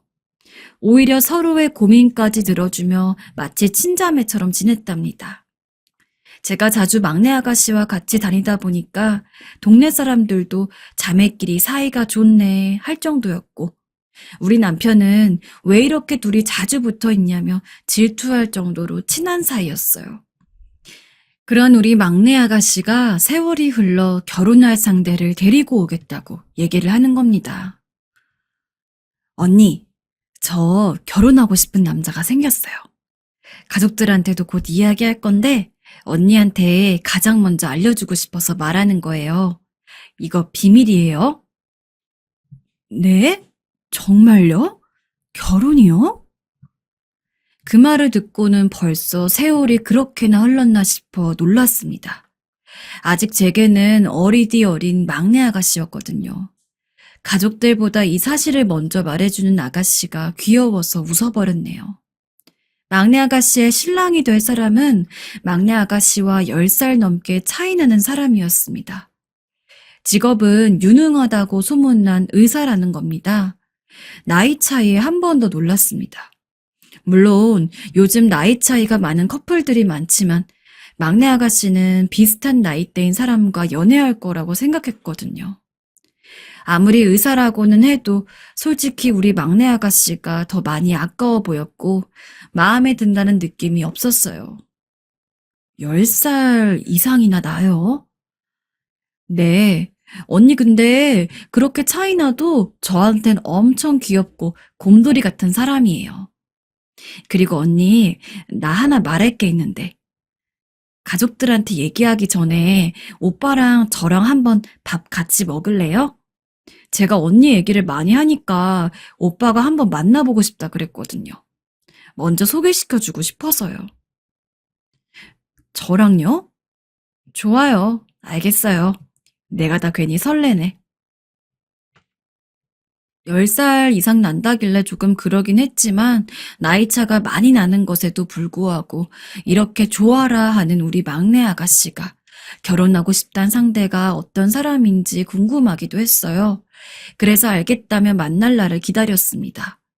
괜히 저도 그날이 다가오자 기대되고 설레기도 하더라고요. 안녕하세요. 처음 뵙겠습니다. 하지만 저는 이날을 생각하면 하나님이 원망스러웠습니다. 처음으로요. 제가 그토록 믿고 의지했던 하나님을 부르짖으며 왜 저에게 이런 시련을 주시냐고 소리를 질렀어요. 막내 아가씨가 수줍게 소개하며 결혼할 거라 말한 그 상대가 10여 년 전 저를 속이고 도망간 그 남자였으니까요. 저는 새 삶을 살기로 마음먹은 뒤론 제 과거는 잊고 살았어요. 하지만 그 얼굴을 보자마자 제 과거가 주마등처럼 지나가고 뚜렷하게 생각이 나더군요. 심장이 빠르게 쿵쾅쿵쾅 뛰었습니다. 그 후로 어떻게 밥을 먹었는지, 무슨 대화가 오갔는지 기억이 나질 않았습니다. 손이 덜덜거려 테이블 밑으로 피부가 하얘질 정도로 꼭 잡으며 티를 내지 않기 위해 애를 썼어요. 언니, 어디 속이 안 좋아요? 얼굴이 창백해요. 저를 걱정하며 얘기하는 막내 아가씨에게 괜찮다며 대답은 했지만 속으로는 전혀 괜찮지 않았습니다. 특히 제 얼굴을 알까봐 불안했습니다. 그래서 저 남자가 저를 알고 혹여나 막내 아가씨에게 얘기를 할까봐 무서웠습니다. 정말 밥이 입으로 들어가는지 코로 들어가는지 모를 정도였어요. 죄송합니다. 잠깐 급한 전화가 와서 일어나 보겠습니다. 그 남자는 잠시 전화를 받는다며 자리를 비운 사이에 막내 아가씨에게 얼른 저 사람을 어디서 만났는지 물었습니다. 아, 그게 언니가 알다시피 제가 종종 봉사활동을 하잖아요. 거기서 만나게 되면서 사귀게 되었어요. 언니, 어때요? 괜찮아 보이죠? 아, 봉사활동이요? 봉사활동이라니. 믿을 수 없었습니다. 돈만 생각하면서 사람 마음 뒤흔들며 저를 속이고 떠난 비겁한 그 남자는 봉사활동과 어울리지 않는 사람이었습니다. 왜 하필 많고 많은 남자들 중에 저 남자인지 하나님께 묻고 싶었습니다. 피가 거꾸로 쏟는 것 같았어요. 당장이라도 막내 아가씨가 저 남자와 결혼을 못하게 막고 싶었지만 무슨 핑계로 헤어지게 할지 막막했습니다. 막내 아가씨, 이런 말 하기가 그렇지만 그분 직업은 괜찮아 보여도 아가씨랑 나이 차이도 많이 있고 하니 한 번 더 생각해보면 어떨까요? 아, 제 친구들도 그렇게 얘기하긴 하더라고요. 하지만 그래도 언니, 저도 많이 생각해보고 결정한 일이에요. 그동안 옆에서 봐온 그 사람은 제게 정말 잘해주고 있어요. 또 앞장서서 어려운 사람들 도와주는 모습에 저랑 가치관이 잘 맞는 것 같고, 이 사람과 결혼하면 행복할 것 같은 느낌이 들었어요. 언니만큼은 제 사랑을 응원해 주었으면 좋겠어요. 정말 좋은 사람이라며 행복하게 웃는 막내 아가씨를 보니 지난 제 모습을 보는 것 같아 더 마음이 착잡했습니다. 더더욱이나 응원까지 해달라고 말하니 정말로 푹 빠졌구나 싶었습니다. 콩깍지가 씌어버리면 다른 사람들이 무슨 말을 해도 귀에 잘 안 들어오잖아요. 이거 정말 큰일이다 싶었죠. 그렇게 그 남자를 마주하게 된 그날 밤부터 저는 잠을 한숨도 못 잤습니다. 혹여 저 모습이 또 거짓이라면 우리 막내 아가씨가 저처럼 될까봐 불안했거든요. 대체 무슨 꿍꿍이로 막내 아가씨에게 접근한 건지 모르겠지만 확실한 것은 저 남자와 결혼하게 되면 아가씨는 불행할 게 뻔했습니다. 그 남자의 진실을 얘기하려자니 아가씨에게 제 모든 과거를 알려야 했고 막내 아가씨라면 다 이해해 줄 것 같았지만 혹시라도 이해해 주지 않을 가능성에 차마 말을 못하고 있었습니다. 남편에게 말해도 마찬가지일 것 같았어요. 남편을 못 믿는다는 것은 아니에요. 이 믿음이 깨지는 모습을 볼까봐 무서웠습니다.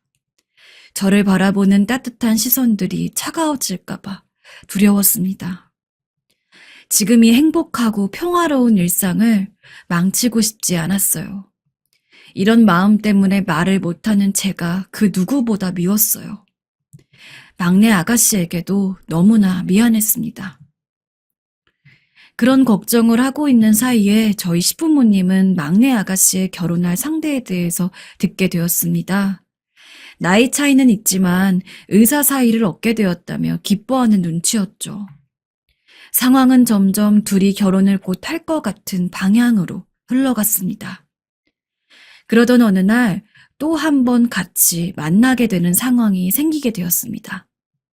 이번에도 그날처럼 전화가 울려 전화를 받겠다며 자리에서 나왔고 저는 한 번은 그 남자와 얘기를 해봐야겠다는 생각으로 화장실을 가는 척 그 남자를 따라갔습니다.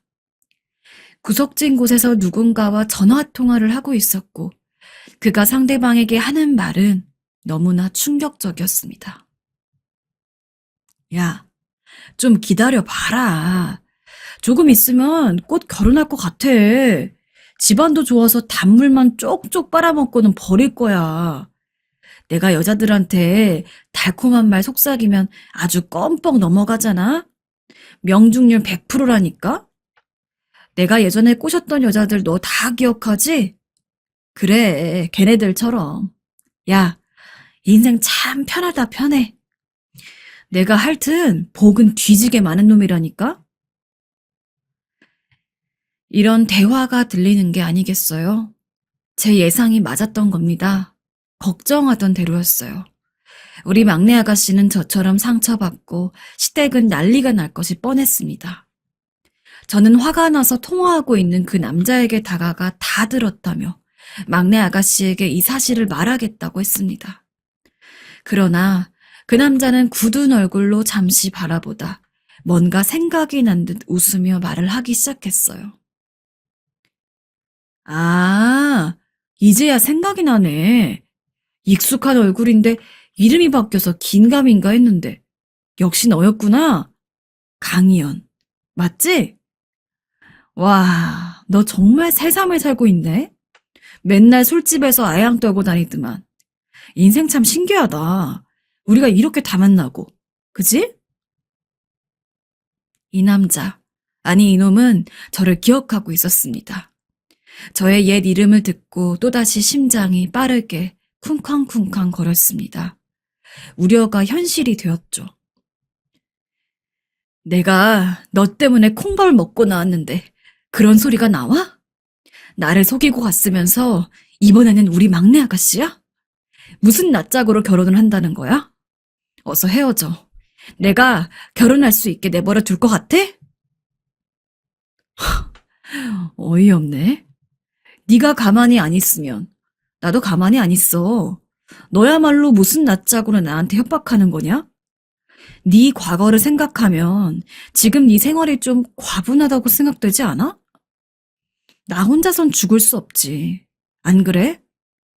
내 말 무슨 말인지 알아들었으면 입 닥치고 있어라. 제 과거를 빌미로 적반하장으로 협박하는 모습에 치가 떨렸습니다. 이런 돈만 밝히고 인성 개차반인 남자와 소중한 우리 막내 아가씨가 결혼하게 둘 수 없었습니다.